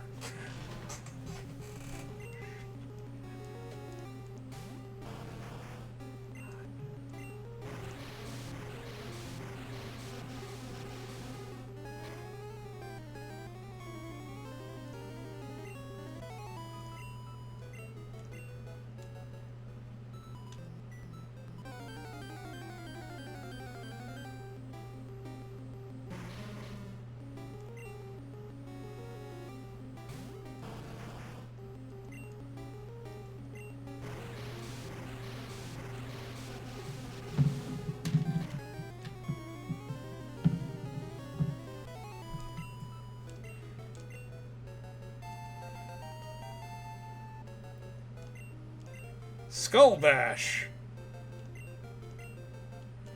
Hmm.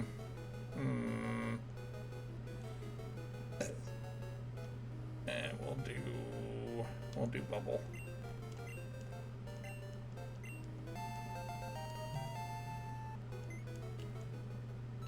I disagree strongly with that, but hey, it is a free country.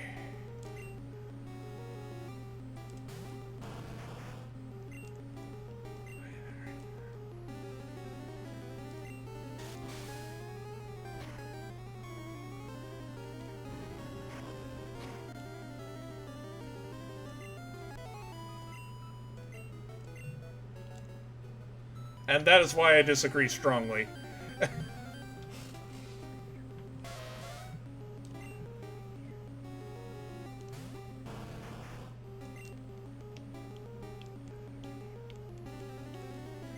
I don't use it a lot, but I prefer it. I saw Bite too, which both have a decent... Well, Bite has a higher chance to make others flinch, whereas Skull Bash has a good crit chance. That's just my personal preference, though.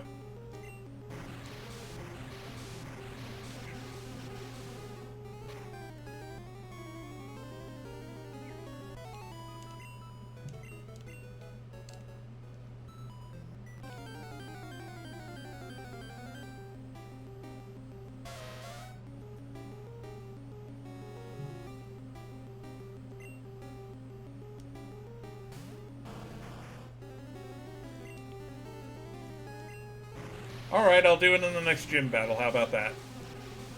Yeah, Gen 1 is perfectly balanced. Nothing wrong with it whatsoever.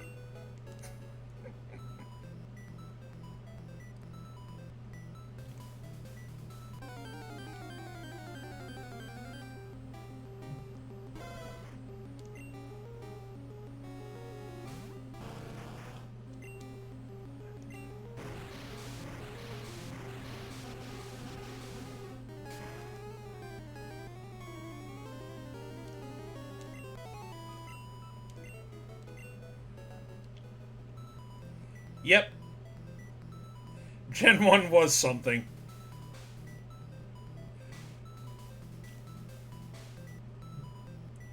Yeah, Slash's crit chance was ridiculous. Even in Pokemon Stadium, Slash was ridiculous.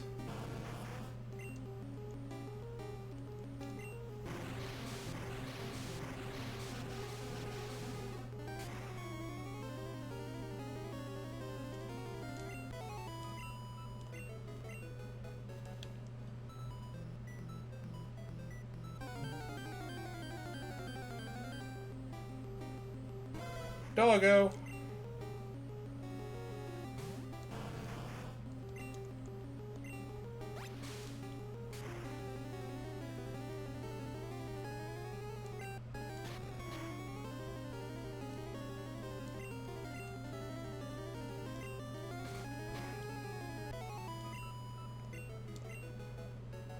There we go. Now I think I'll head to Giovanni's. Because I can. I went to Palatown, didn't I? Because I wasn't paying attention. Whatever, it's a short jaunt there, I don't care. But it's a jaunt I am fondly remembering. I don't know where I was going with that.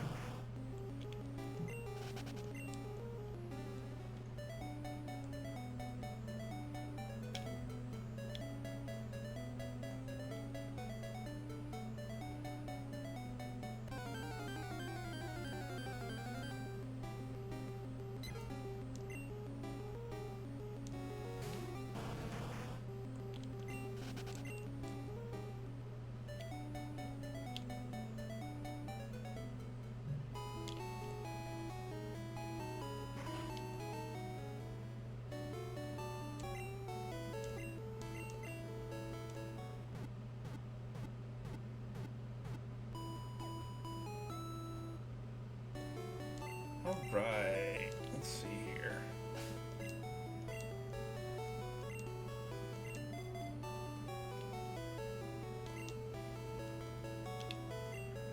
Right, before we head into Giovanni's, I'm going to take a quick break, get myself some more water, and check on the kittens that I'm fostering, so be right back a moment, folks.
Alrighty, folks, sorry about that. Needed to go take a Watsy, as Mildred would say. Yes, Tabby and I live together.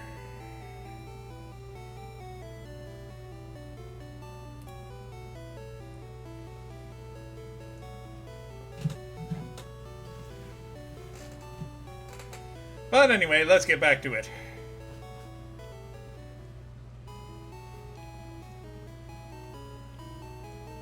She says that, but she beats me on the regular. At Uno.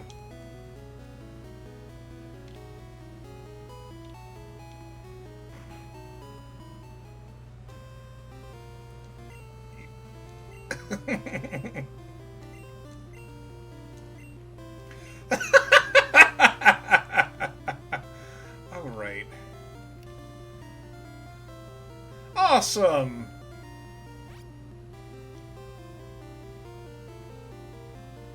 I won't inquire as to who that is. Your story is yours to tell, sir. I'm the Karate King. Your fate rests with me. You know, I saw that movie. It was terrible.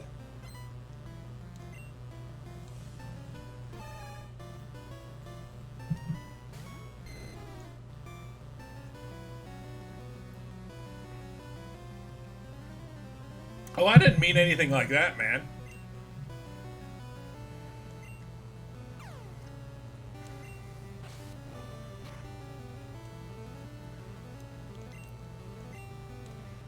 I just say that with everybody. Your story is yours to tell. If you feel like telling it, if you feel like telling us about it, please do. If not, don't worry about it. I like to respect people's privacy where I can. Especially these days when people are absolutely butt fucking sane.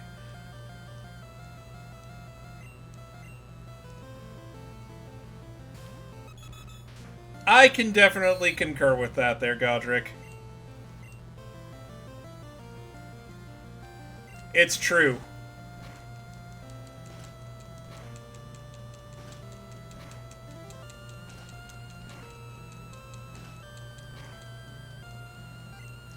Okay, I can accept the Uno, but the Monopoly, you're gonna pay for that.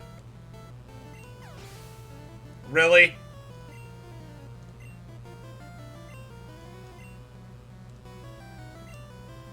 Really, Tabby?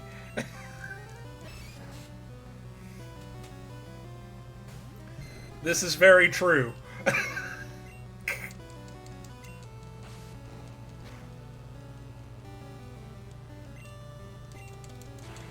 Monopoly is even worse in that regard. No? Is that like Russian roulette? Only far more embarrassing?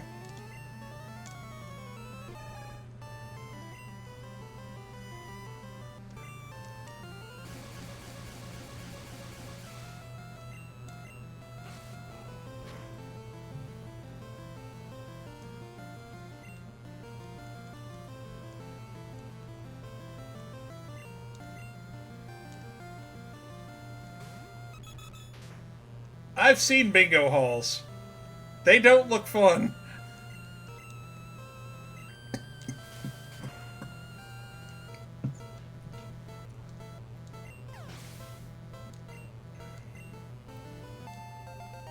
Woohoo! Hiya!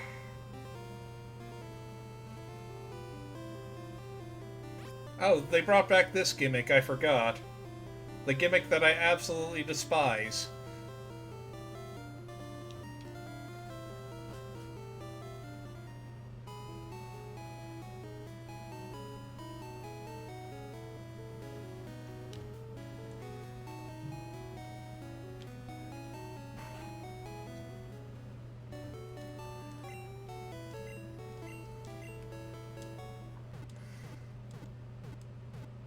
But yes, Tabby and I live together, and we share a lot of our games.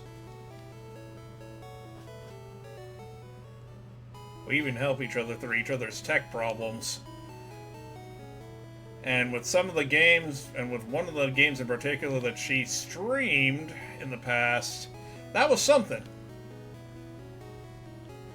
I'm just glad we got it to work.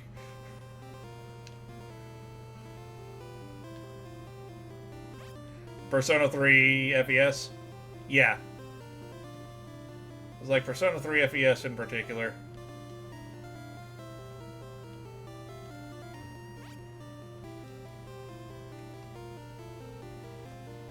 That was pretty amazing to get working.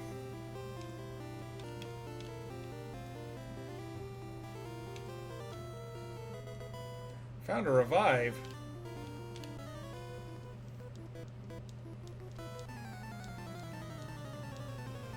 I'm just hoping that I can get Parasite Eve working on that. Cool, trainer wants to fight. You're not so cool!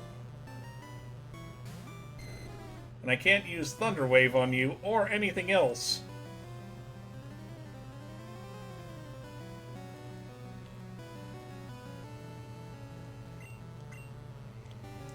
So you know what? I'm going to make the rock wet.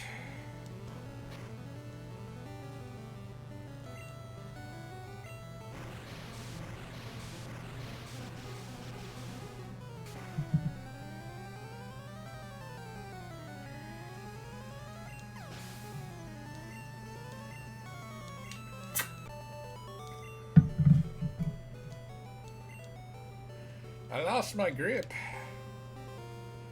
On what, I wonder?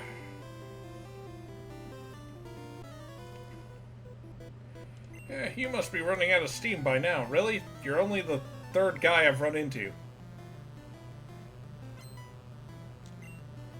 Cool, trainer. Hey, that was one of the Pokemon I used in my Nuzlocke.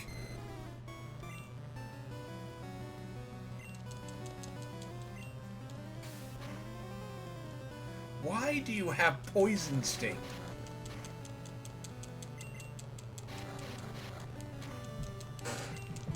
I never understood that. Has Scratch, Slash, Sand Attack, Defense Curl, and then the one-off Poison Sting attack.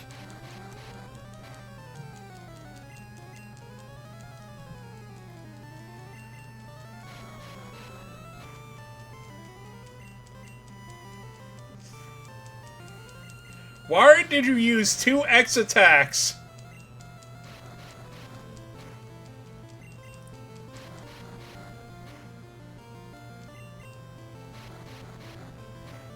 We're not doing a Nuzlocke, Windfox. Also, how are you doing? Which generation, Godric, are we talking here? If we're talking Gen 1, yes, I do remember some of it. It's kind of ridiculous. Gen 1, yeah. That's good! That's good. We're going up against Giovanni soon. Doug Trio. And we won't. You know, we have the opportunity to do something funny here, so we're going to.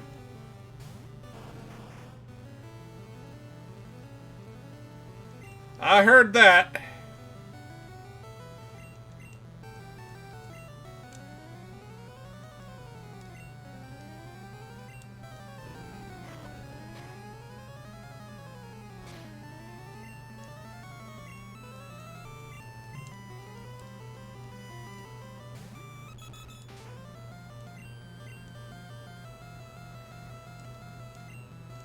This AI makes so much sense.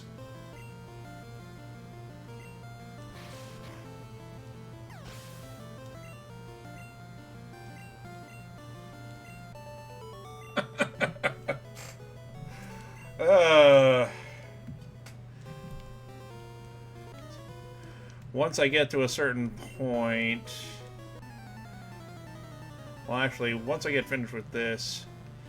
In my off time, I plan to work on stuff for the Final Fantasy Legend Edition game that I'm running in December.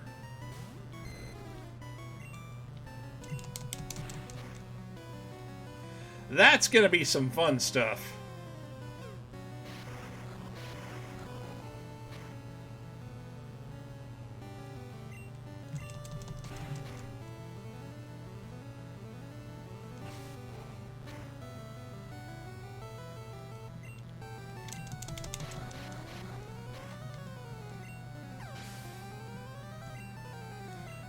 No, actually it is not. It is a fan-made TTRPG made by a good friend of mine, Mildred the Monk.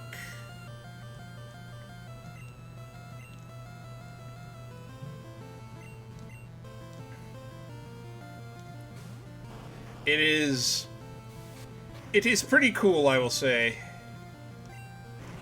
I've ran one game of it already, and I'm running a second here in December.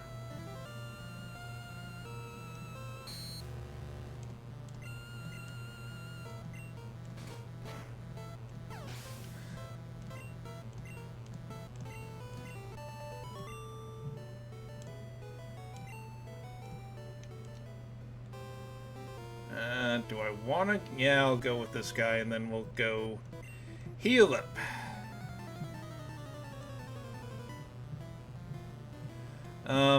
Hold on a sec, Red Wizard. After this battle, I will go ahead and link you to the itch.io page.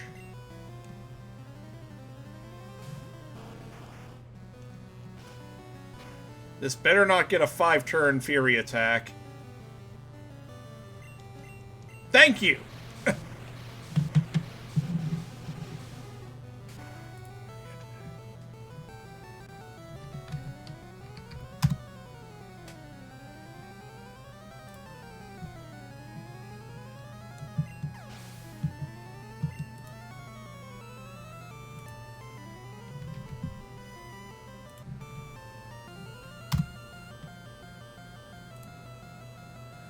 I have pinned the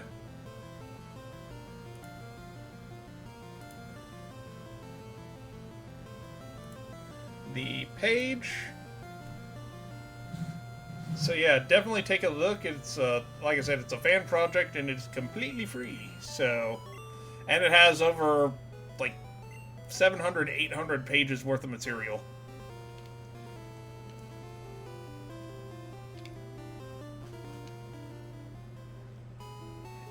If Final Fantasy TTRPGs are your thing, definitely give it a look.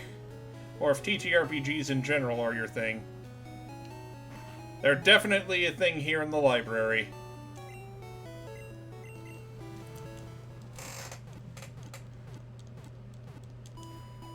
And now to address Mr. Godric's point.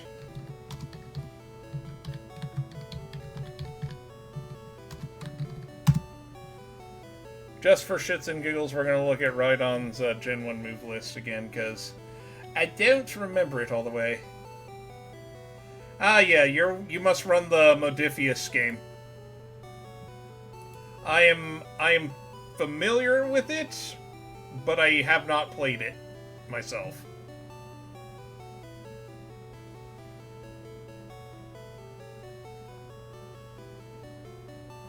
Right on. Stomp, Tail Whip, Fury Attack, Horn Drill, Leer, and Takedown. Alright, Godric, you take care, man. If you fall asleep, have a good night, and I will catch you some other time. See you on the trail.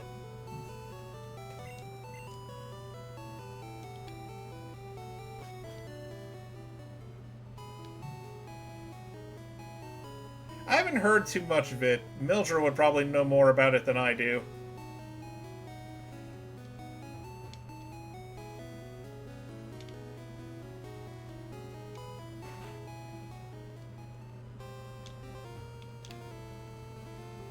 And that's not something I'm afraid to admit. I'm still very much a student in the way of TTRPGs, considering the only thing I've really ran before I started running other things were Dungeons & Dragons 5th edition and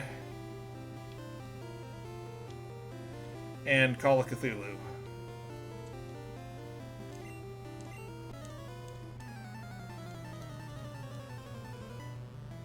Now I'm looking to run a whole bunch of different systems.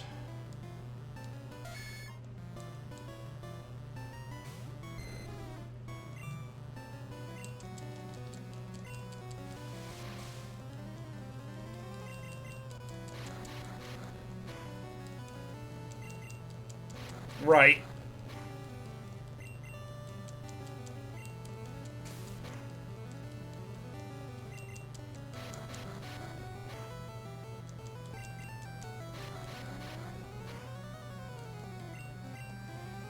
Right now, one of the systems I'm running is Castles and Crusades.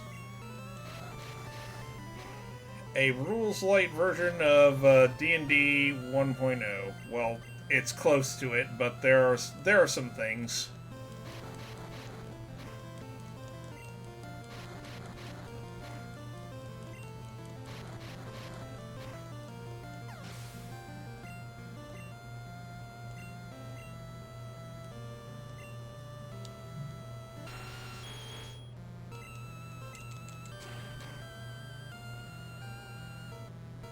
Wow, okay, that was interesting.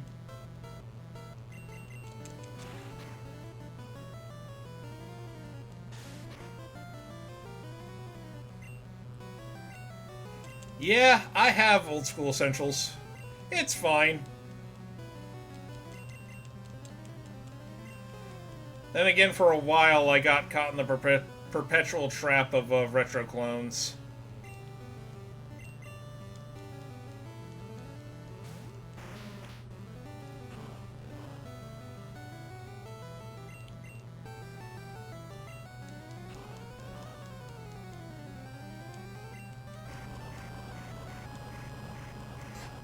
I have a lot of retro clones. And some other systems as well. And a lot of it's just 5th edition supplemental material. A lot of it I like, a lot of it is questionable.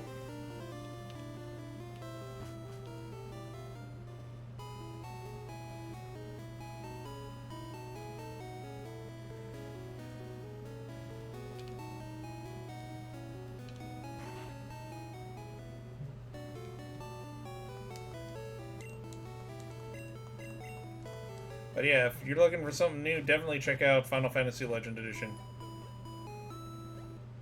Yep, Magi Knight's Awakening. I know what you're talking about. I actually have that book myself.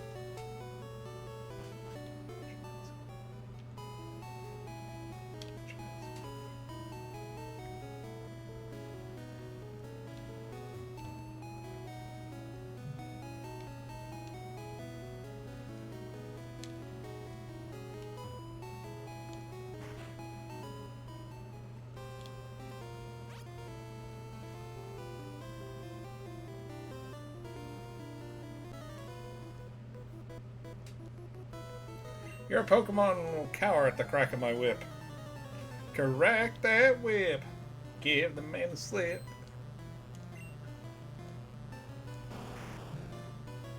And Arbok, really? The only good move they have is Glare, if that.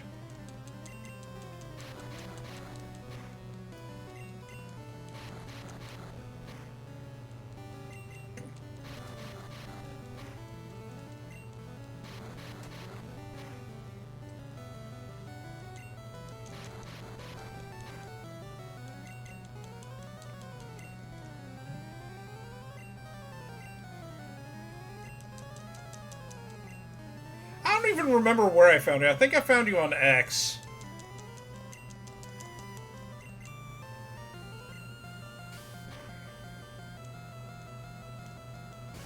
Maybe I found you in Magi Knight's Awakening? I don't quite remember. In any case, always glad to have people from Discord servers here.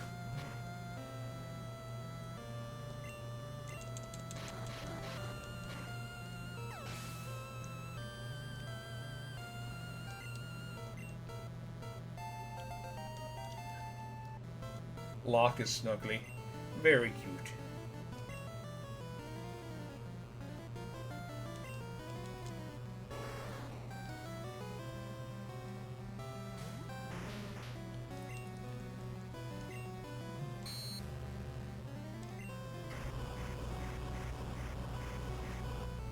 Let's see, I was aware of that, but I don't think I have that one.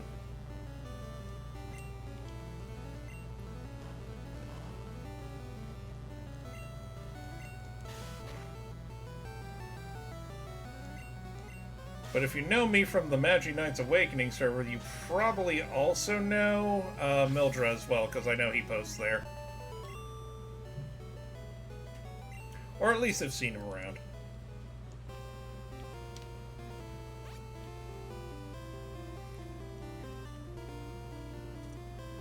I like to go through and beat all the trainers just for shits and giggles. Yep. Yeah, him and I do Valley of the Judge with him on Fridays because he invited me.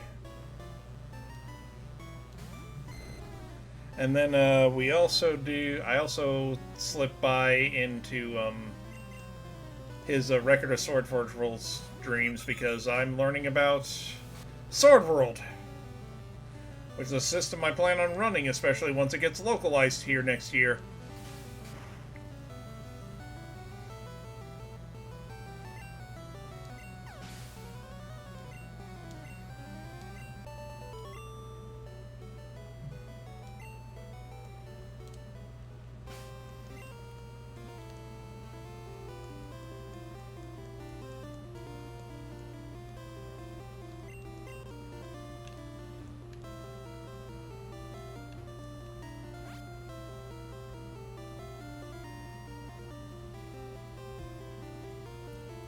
Mildred's a good guy. I think so, anyway.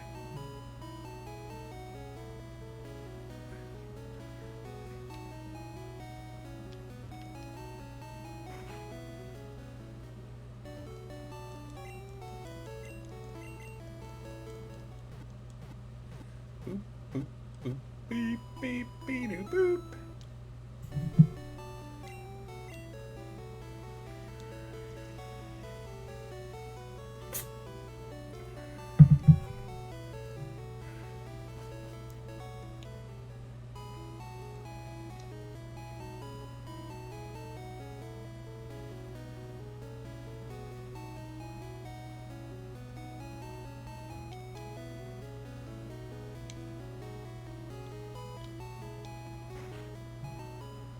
Alright, so we can go over here. Because really, there's just a straight shot to him.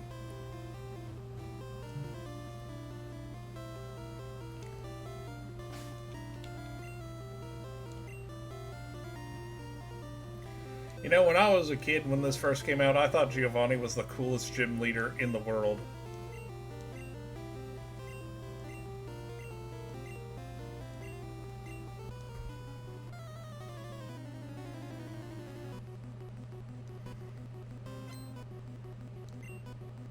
And then they put him in the Pokemon anime and made him absolutely awesome.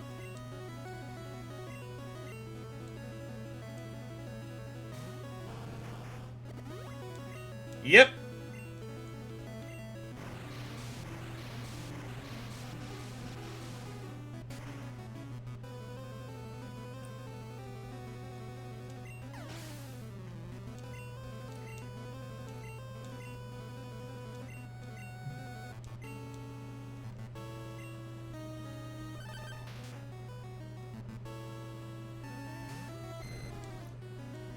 Yeah, I started a run of this like a year or so ago, and then I just never finished it.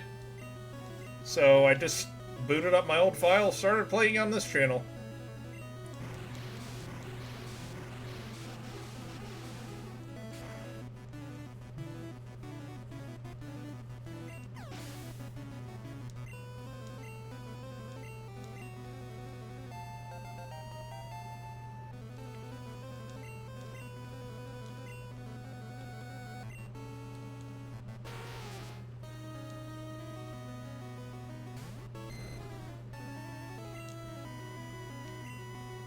Is it wrong of me to like the Gen 1 sprites better than I do the yellow sprites?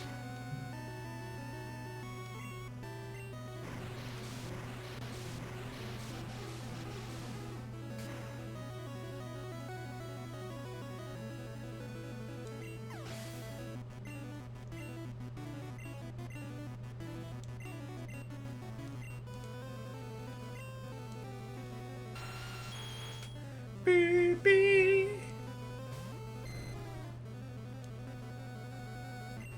I do agree with you there.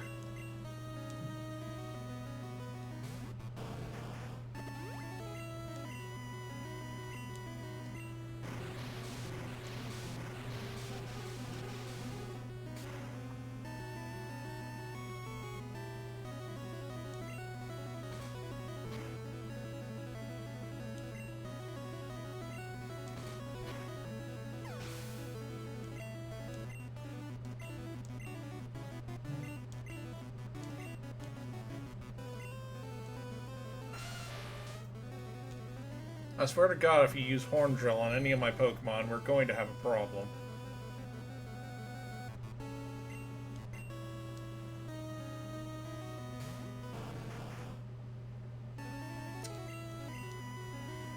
See what I mean?!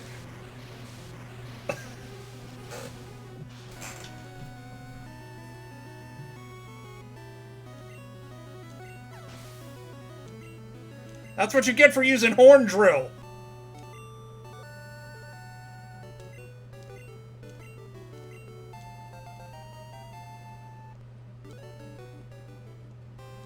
Makes Pokemon of any level obey. It's evidence of your mastery as a Pokemon trainer. With it, you can enter the Pokemon League. This is my gift for your Pokemon League challenge. Fissure!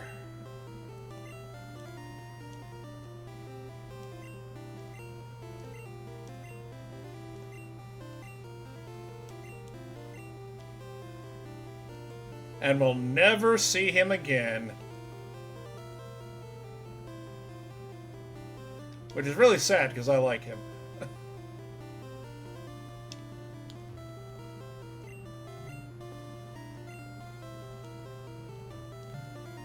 Oh, wait, Giovanni was the gym leader here? Yeah. Alright, with that under our belt, we will probably do Victory Road and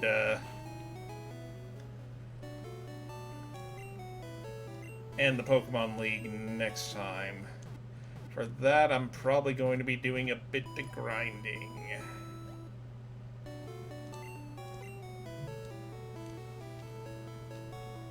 But we got all the badges, so I'm happy.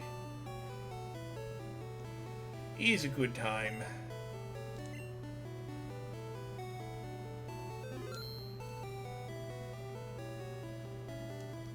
Well, let me see here. Do I feel like... You know what? I will do that. I will do that today. So, safety save! Because I'm paranoid. Oh. Yeah, he's a sweet boy. Him and Gwaylin are very sweet. So, what I am going to do... Let's see... How about we do at the writing desk? Aratani is spicy. I do agree there. How about Internet's browser? Yes. So, I like telling stories, and one of my guilty pleasures, unfortunately, is reading RPG horror stories. So, I'm going to go ahead and pull up some and probably read a couple just for shits and giggles. Let me get things loaded up here, one moment.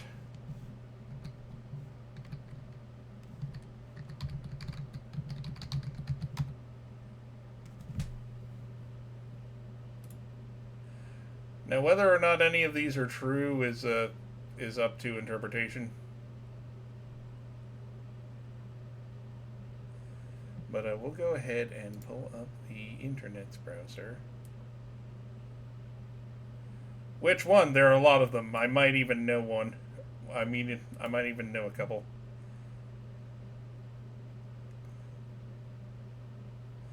I'm just doing this for shits and giggles.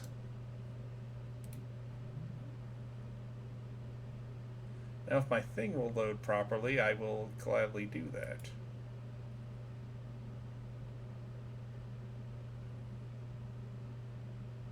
Ah, Crit Crab. Yep, I know who you're talking about. Yep, I know Crit Crab. Crit Crab is fun. He really is. There we go. Alright, I'm going to zoom in a little bit here. That way we can get the RPG horror. So, let me see here.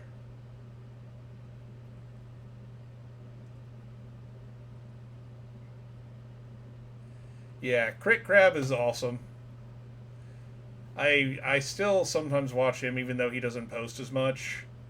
Watch him, I watch Den of the Drake, I watch Loot Goblin Marketplace, and I watch D&D Doge.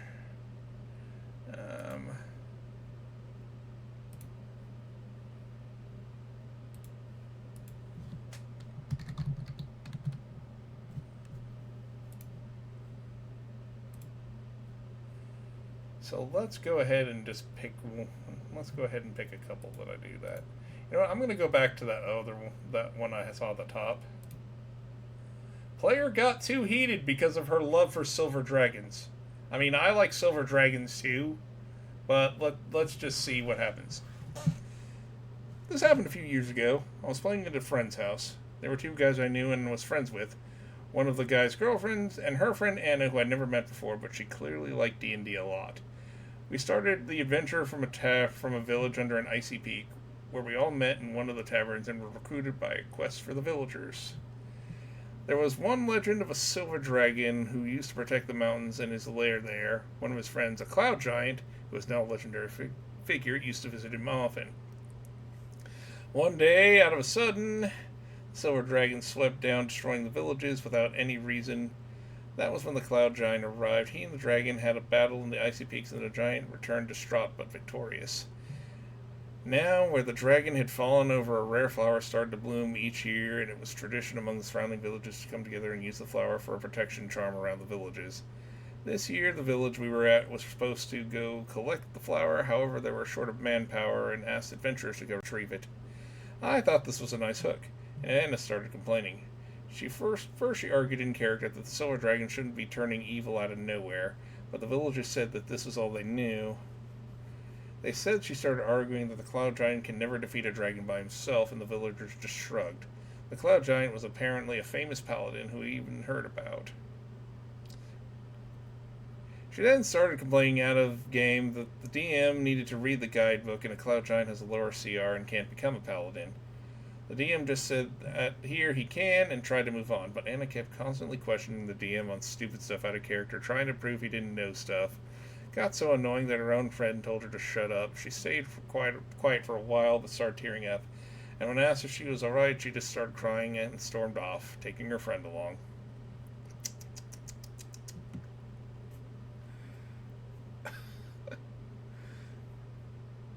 I wouldn't really call this lighthearted. It's certainly not the worst I've read or I've heard.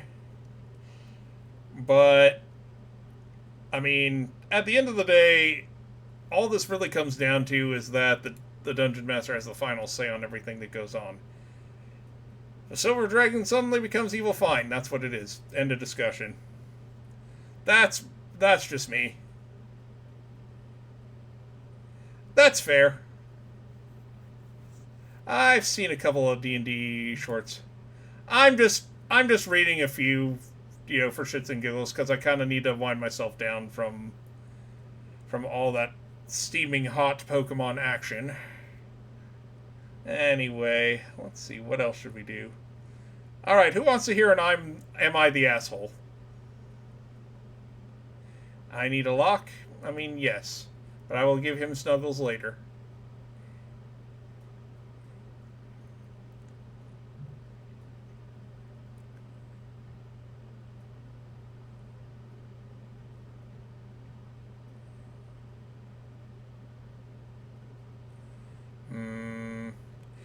Fuck it. We're going to do the Am I the Asshole post. Am I the asshole for voicing that I wasn't having fun after DM was clearly targeting me? I'm gonna get mad. Maybe, but we'll see. A DM was running 2 campaigns concurrently on a Discord play-by-post server. I was participating in one of the quests. It was clear that DM's interest in running the campaign was diluted as they were just posting commands and not reacting to questions or responses.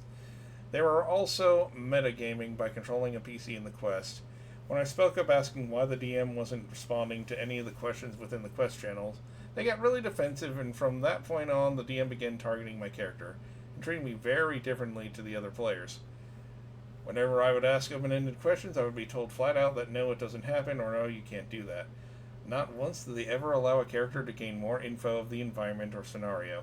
Got to a point where I had defeated one of their NPCs, and I was halfway through my turn. Monk, unarmed strike action taken about to take my bonus action. Then DM ended my turn and went on following the player. I pointed out that I wasn't finished with my turn, and they just said too bad. That's not how that works. At that point I said I wanted to leave the quest as it wasn't fun for me anymore, and their response was, "You can leave, but you'll die." That's kind of a dick move. I said that's an unfair resolution. The DM reacts by introducing 2 legendary monsters that kill me in 2 hits and said, "You see my character disappear." I used relentless endurance to regain 1 HP and remove myself from combat. I left the quest and tried to confide in the server's admins that I was feeling really distraught. A server that I was enjoying immensely. I had really started to connect with fun RPG people and make some friends. Blocked me out of the server completely, just like it just disappeared. I learned that the DM was an admin and known for being pretty brutal during quests. I just want to know if I'm in the wrong for voicing my concern or displeasure. Should I just be glad to not be a part of a toxic environment that rewards DMs for killing off PCs? Okay, I know I said in the last story that yeah, DM's word is law. Unfortunately, I gotta remain consistent and say yes, DM's word is unfortunately law. I do absolutely despise the fact that this guy clearly broke the rules of the game, but at the end of the day, I'm not the dungeon master of this game, so, well, no, D&D is better than bad D&D.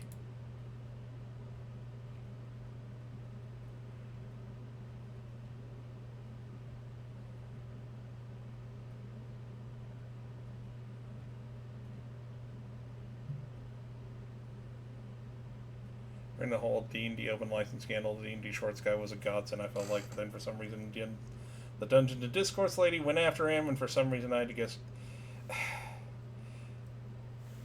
Yeah, during the whole OGL fiasco, I feel like a lot of masks came off.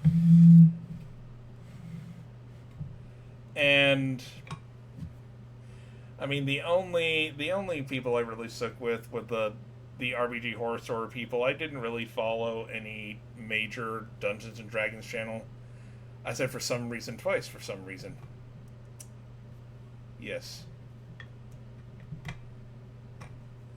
That's okay. It happens. But, to be honest, I really don't like Dungeons and Discourse, mostly because they take too goddamn long to get to the point. They'll just keep beating around the bush, and it's just like, I feel like Dante meeting Jester for the first time in Devil May Cry 3. Get to the point! Or do you want to keep on dancing?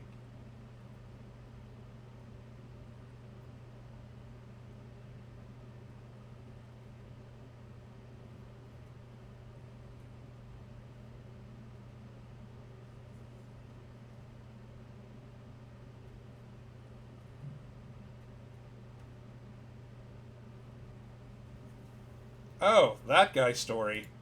Oh, this is going to be good. Alright, near brushes with that guy. So back when I worked food service, I had made a few friends. They knew I played Dungeons and Dragons and wanted to give it a try.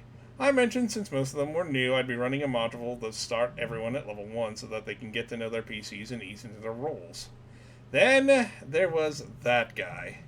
I did not invite him to my games at any point. He got an invite by asking our boss, who was also in the game, and the boss decided to bring him in. I would normally think you would ask the dungeon master if it's okay, but, whatever. While I was enjoying my lunch break, that guy decided it was the best time to come and shove his phone in my face and look over his character sheet. That's grounds for getting punched in the face. Ignoring the stats, I looked over the sheet and raised an eye. So, why do you have 2 classes in here? We're starting at level 1.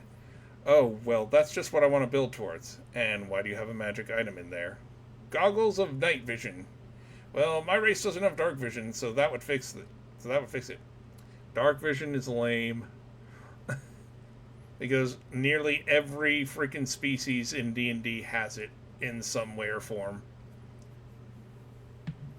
And I never really liked dark vision all that much, even when I ran 5e.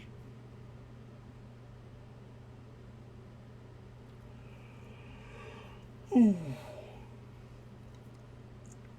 We're starting at level 1 with basic equipment. You wouldn't have any magic items. Well, I'm a rogue, so maybe I stole it from a powerful artificer. Rogue was a secondary class, for the record. We're starting at level 1. Yeah, I really don't. I really don't in most cases. Same as I don't enforce encumbrance rules, because I grew up on a lot of console role-playing games, so it really never mattered much to me. Okay, fine. Well, can I at least have a friend in my backstory? At this point, I was relieved. That was the first normal thing he'd asked for, of course. Awesome, and you can introduce me on the back of a Pegasus. You are level 1. Paladins don't get that until level 10.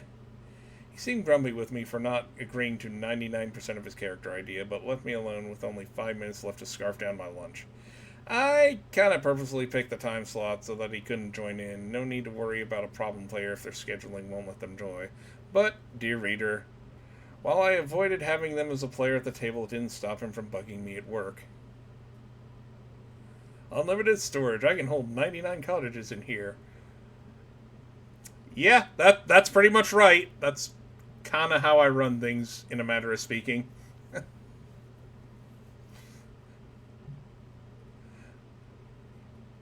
Even after I quit. You see, I'd forgotten his IRL class was barred College of Harassment. Ha ha ha ha ha ha ha. After he'd managed to not get in one of my games, he'd always ask me things then to try to get me to agree with him, like he thought a prince that was always tried to openly slaughter his brother was considered lawful evil because he wants to be king. That's not how that works. He tried to pay me to paint his minis for him as I put my notice in. Then he asked if I wanted to go to a local game store with him. Then he tried to push me in to get into his car when I told him no. I didn't have a car at the time. Thankfully, my dad was picking me up then. So, for reasons surprisingly not related to that guy, I quit and made the mistake of thinking I was free. For I went back to that restaurant one day wanting a fast food to eat. Wanting a fast food, not just fast food in general. He was at the window when I went to pay and he was telling me how he decided to start DMing and he was really enjoying it. I thought it was good for him, actually. Until a few months later when I came back for more food. He wasn't at the window this time, but when he noticed my car, he came over in a hurry, practically flinging himself at the window.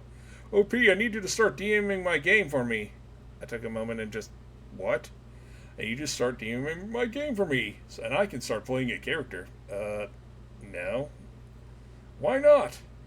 While there are many normal issues with demanding someone else DM your game for you, I don't know who your players are, their characters, their backstories. I don't know what game you're running, if it's homebrewed or module. I don't even know your house rules for the game. The fact that you came with the demand instead of politely asking me, I just opted for. I'm in too many games myself right now, and thankfully I hadn't had an encounter with him like that since. I've actually moved states now and hope his players are having fun. Wasn't even that bad.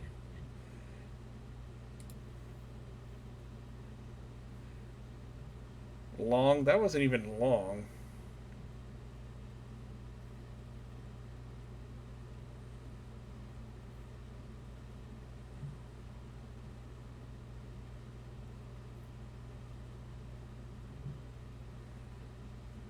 Okay, we're not reading that one because I'm not going to read that type of stuff on stream.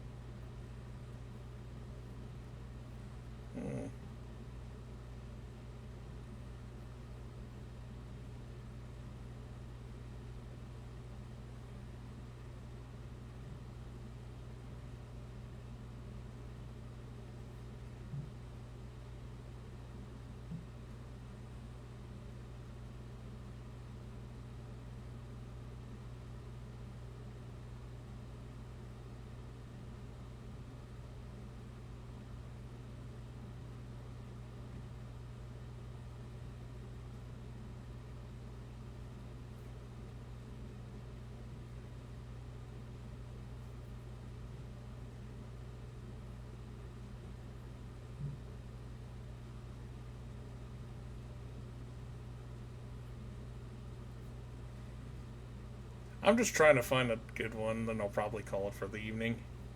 Let me see here. I'm not even going to read that one. I'm not going to read that one.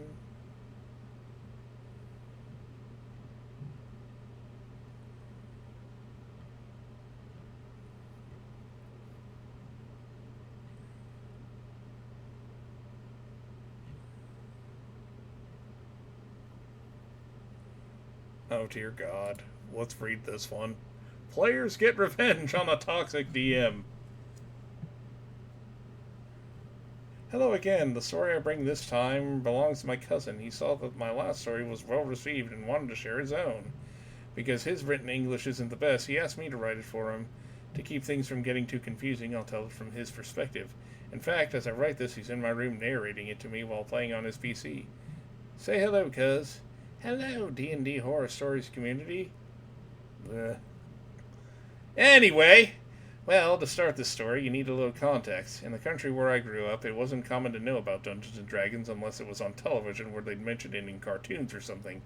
Later in high school, I discovered the web show Critical Role and was left with a strong desire to really dive in the game. Okay, I'm going to be real with y'all. I don't like Critical Role. I think what it did to the hobby at large is, well, not the greatest. But I'm glad to see there are people that enjoy it, and, I'll just leave it at that. The problem was finding a group. Searching online, I got lucky and found a local spot where it was very common to play, a board game store.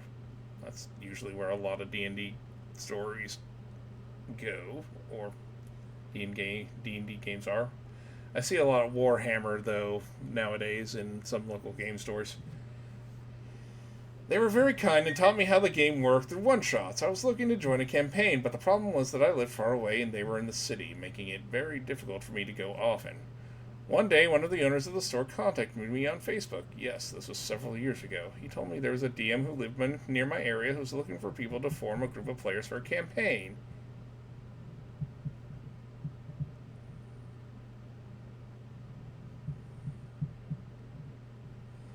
Yeah, I saw him on Dimension 20, and I gotta say I'm not a fan. But, he's clearly made something of it, and, I wish him all the best. And that's really all I'll say on that. I don't have any hatred or ill feelings toward the guy.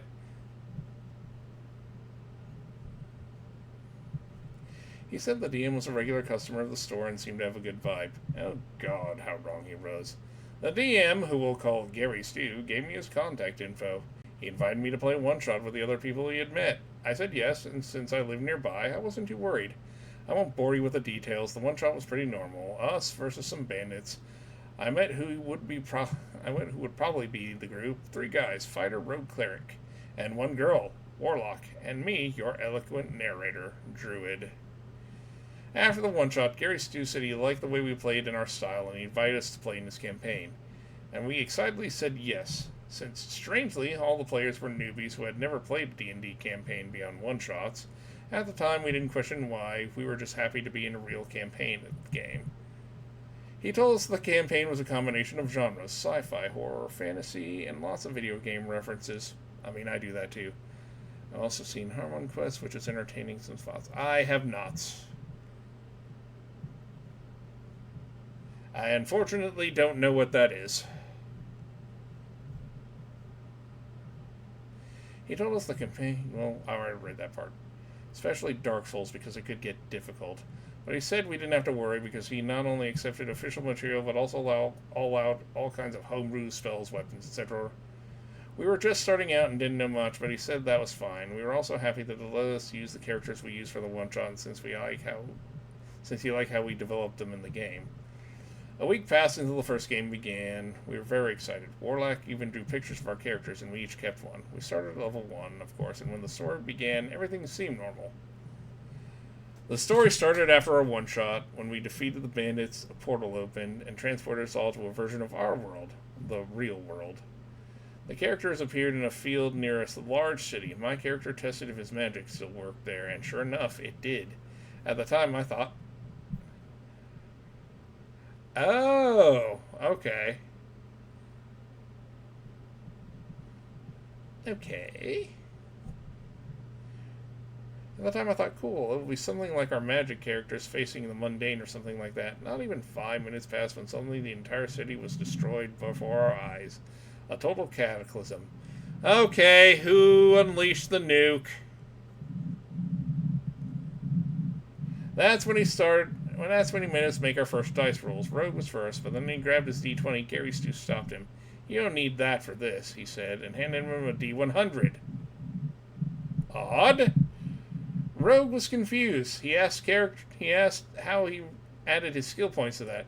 Gary just said he couldn't add that his character wasn't ready to use his abilities. Everybody at the table was baffled. Okay?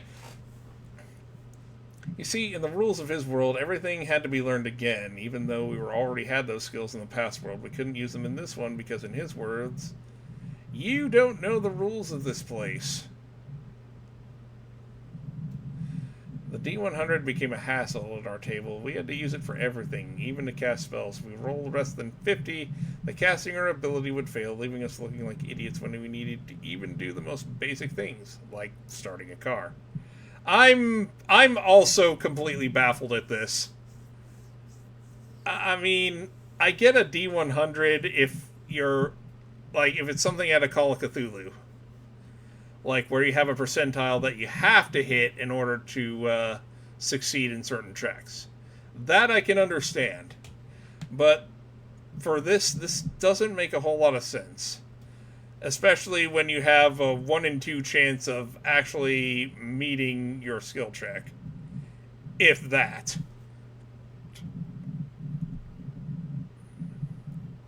But I'm getting ahead of myself. Anyway, we barely survived the cataclysm. I mean, nothing like a little nuclear radiation to start the day, am I right? We got lucky with a few spells and were able to get out alive. Night fell and we didn't find any survivors. We decided to camp in some ruins when we saw someone approaching in the distance. None of us passed the damn D100 for perception because, of course, we had to use it for that too. By the time we noticed what it was too late. And it was right in front of us. A zombie. When the battle started, we thought it wouldn't be so bad, just another undead. We had a cleric. The creature almost killed us. Even though our initiatives were high, all of our attacks missed it. It regenerated from sword attacks, daggers wouldn't penetrate it, fire spells made it grow bigger. Okay, there's only one creature in the entirety of D&D that I know, at least undead-wise, that this would apply to. So, whatever. And when the cleric said cast Sacred Flame, he mocked us. And when it was the zombie's turn, Gary Stu gave it 10 actions, saying it was fair since there are more of you than him. So, like your average SMT game. The zombie hit all the attacks, furiously leaving all of us at 1 HP. We were already planning our escape strategy when suddenly in the DM's own worlds, from the shadow of perdition, a ray of hope emerges from the rubble in what appears to be a radiant armor with a solar symbol. Mounted on a golden motorcycle, arrives a mysterious stranger. Is it the Virtuoso from the 3DO?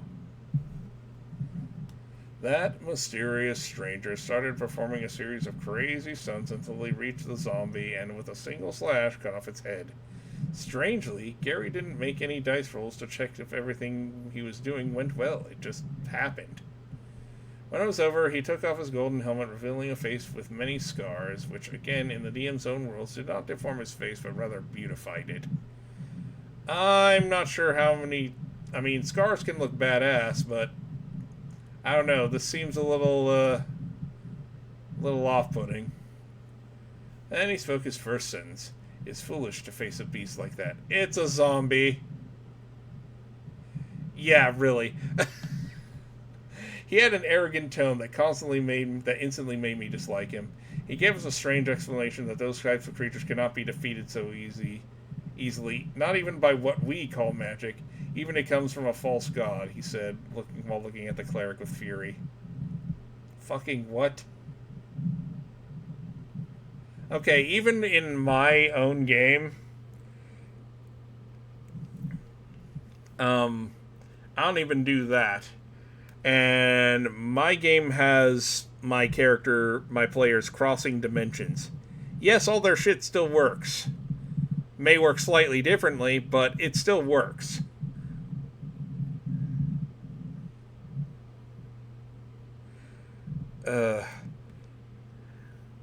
This actually kind of gives me a headache.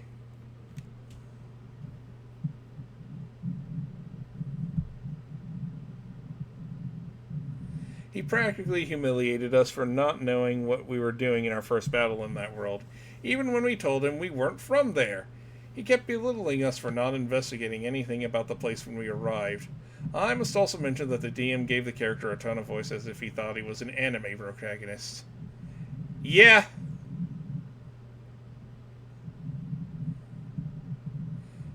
I mean, at least in the game I run, the cataclysm has already happened, but the characters can still do everything they would normally do. Despite his attitude, we wanted to be friendly. We asked his name, and I'm not kidding, he introduced himself as, "I am Gary Stew, man." It was an obvious variation of Gary's name. At the time, it didn't bother us much since we were all just hanging out. We didn't know about self-insert DMs and how toxic they were. If we had, we might have gotten up from the table right then and there. Right there and then. We should have, knowing what came next. I'm going to summarize the following sessions for a bit. For the next 3 months, they were the most stressful games of my life. We had an idea if we just kept playing, things would slowly get easier, but we could never do anything right. For every skill check, we could only use the D100. And failure was almost always guaranteed. We were always on the verge of death. Every monster had like 1,000 HP. That makes no sense. Even if this was I'm sure it's 5e, but I get the vibe he's trying to go for, but no. This is just dumb.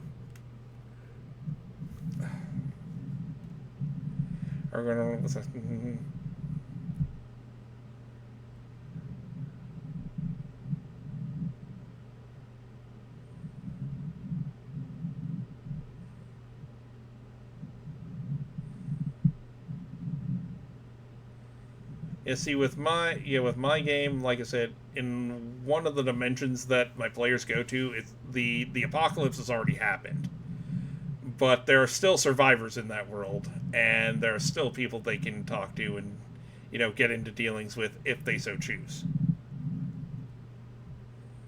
But the crossing dimensions is more to introduce them to things they will potentially face. Okay, that's actually pretty cool. I like that idea.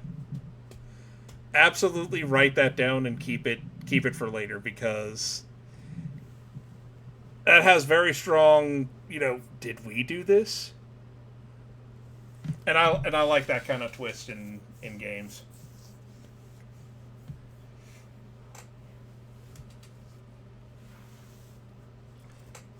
Especially if you kind of drop subtle little hints and notes that, hey, wait, didn't we already do this type of thing?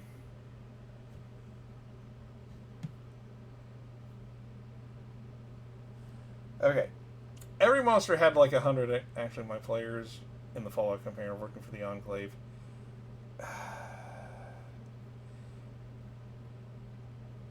I don't know too much about Fallout, so I'll have to look that up later. Oh, that's awesome. That is a hell of a thing, and I like that. Every monster had 1,000 HP, and only Gary Stew Man could kill them. We couldn't level up because Gary said you haven't learned enough, and was never specific about the details of how to learn things. Every NPC we met looked down on us, treating us like children for not knowing things about that world. They had all those anime character tones, plus they all called us fools, as if people of that place didn't know any other insult. Things started to affect us internally. Fighter and Rogue had a strong argument because the missions never went well, and they blamed each other. Gary Stew Man tried to have a relationship with the Warlock in the game, but when the player said she was a lesbian... Yeah, okay. And then her character was too mysteriously. All the female NPCs started treating her badly. Gary's justification was that she used the strange magic and that they didn't trust her. We literally had to sit through a 40-minute scene of Gary Stewman defending Warlock, fighting alone against a group of people who wanted to burn her as a witch. And then giving a speech where he made them see reason, while we couldn't participate because he had to protect her in a building. 40 minutes of Gary Stew talking to himself. At that point, you should have just gotten up, walked away from the table, and said, write a book. Every idea we had to do something. His self-insert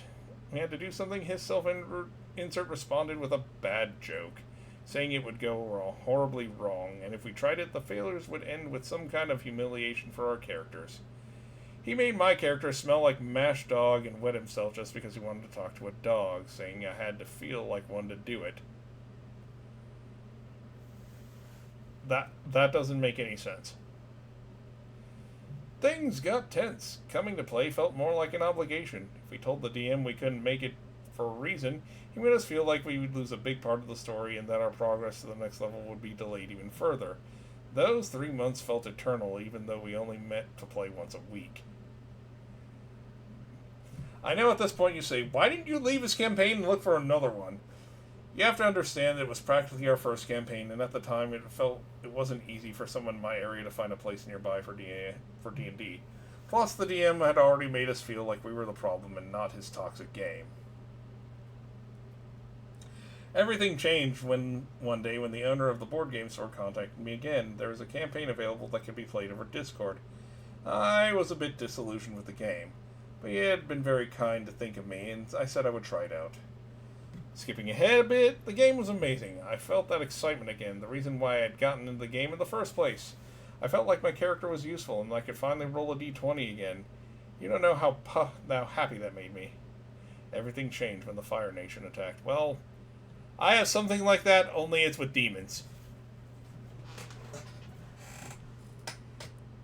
And in my case, they've taken over many, many worlds.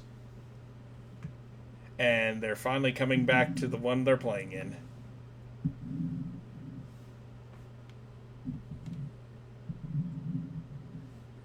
Curiously, Fighter and Warlock were also players in that game, and unlike the other game, we got along great in this one. We flowed as a team, and if something went wrong, we didn't blame each other because we had the opportunity to fix it. After the game, we stayed on the call talking about how different this experience felt. With all this in mind, oh yeah, I kind of run a mixture of fantasy Doom, or kind of like Heretic and Hexen in a way, only with a 5th edition supplement from Peterson Games called Planet Apocalypse. Great book, by the way.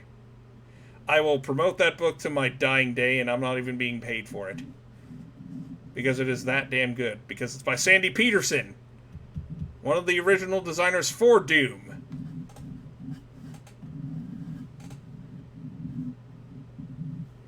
I know Sandy Peterson has kind of an infamous reputation because of his questionable Doom design choices. But all in all, he makes some fun stuff. With all this in mind, we understood that we were not the problem, but Gary Stew was. And I know at this point the most rational thing to do would have been to simply stop going to his game, but we were angry. Very angry. We wanted to teach Gary a lesson. Nothing illegal, of course. He had made us feel so useless and belittled our first D&D campaign that we wanted him to feel some of the discontent we'd felt during all those hours of play. We made a secret chat that included Rogue and Cleric, and we developed a plan. When we had everything ready, we convinced Gary to hold the game at Cleric's house. He agreed. When the game started, everything seemed normal. Gary Stewman and his arrogant comments and us feeling bad, but everything would change with the first die roll. Perfect 100, said Rogue. Gary was surprised, and I leaned over to look at the die. And even though it said 25, I said, yes, perfect 100. The DM had no choice but to make his action a success. Soon the fighter's action came.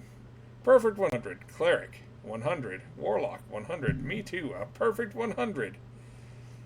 Gary obviously suspected something and said, guys, I don't think you rolled that well. Even with a 100, you can't hit the monster. Then what's the fucking point?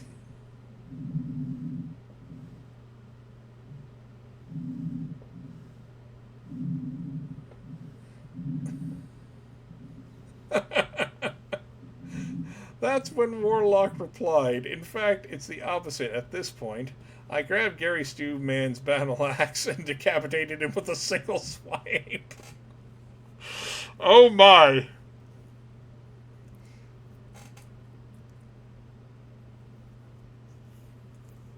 Yes, he's been decapitated! That's horrible. But I can't help but laugh. We all started saying, yes, that's right, that happened. And also that we reached level 20 just because of this foul.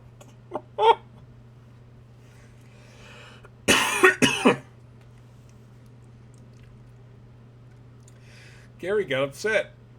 Hey, that didn't happen. In fact, he wouldn't let you take the axe just like that, Fighter replied.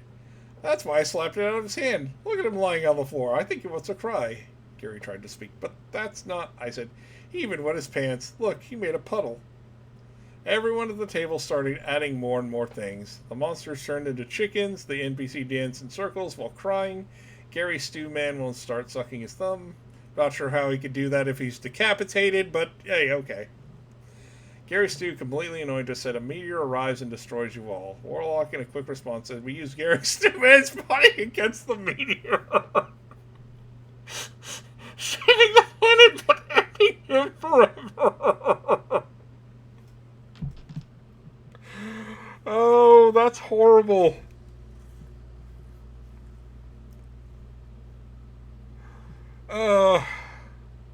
But that's a... Oh. Karma's a bitch. That's all I gotta say about that. Gary, without saying anything else, grabbed his things and left. We didn't say anything as he was leaving, we just smiled. For the rest of the evening, we ordered pizza and watched a movie, and of course, we talked about how good what we did felt. At least at that moment. Time passed, Warlock and I played in a couple more games, but I haven't played in a campaign with that group again.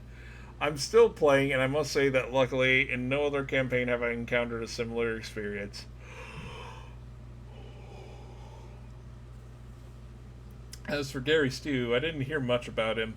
Talking to the store owner, he told me that Gary came back a couple of times looking for a new group, but after a while he stopped.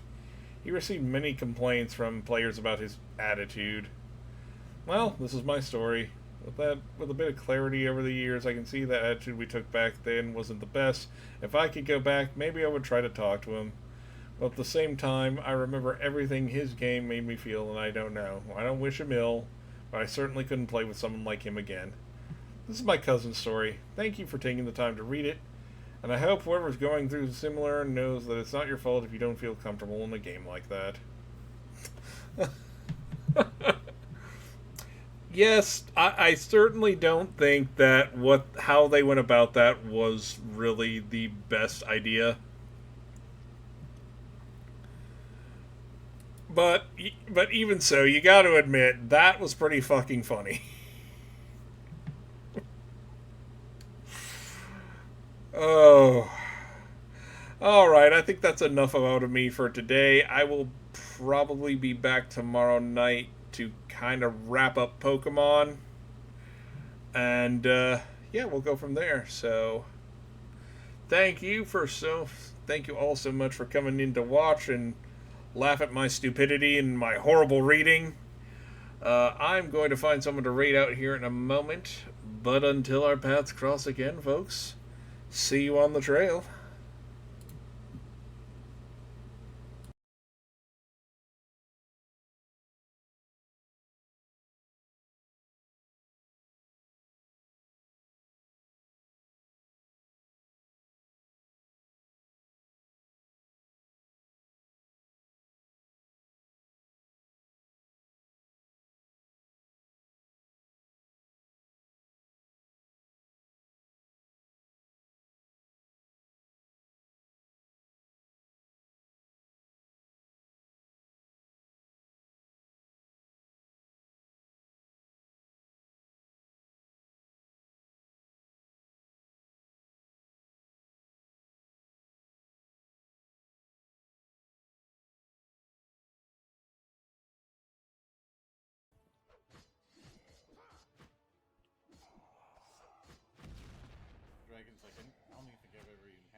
Probably not.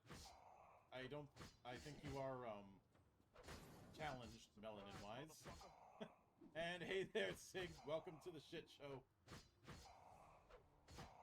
As we take care of a few knots. I check the map to make sure. Okay. But how was your stream?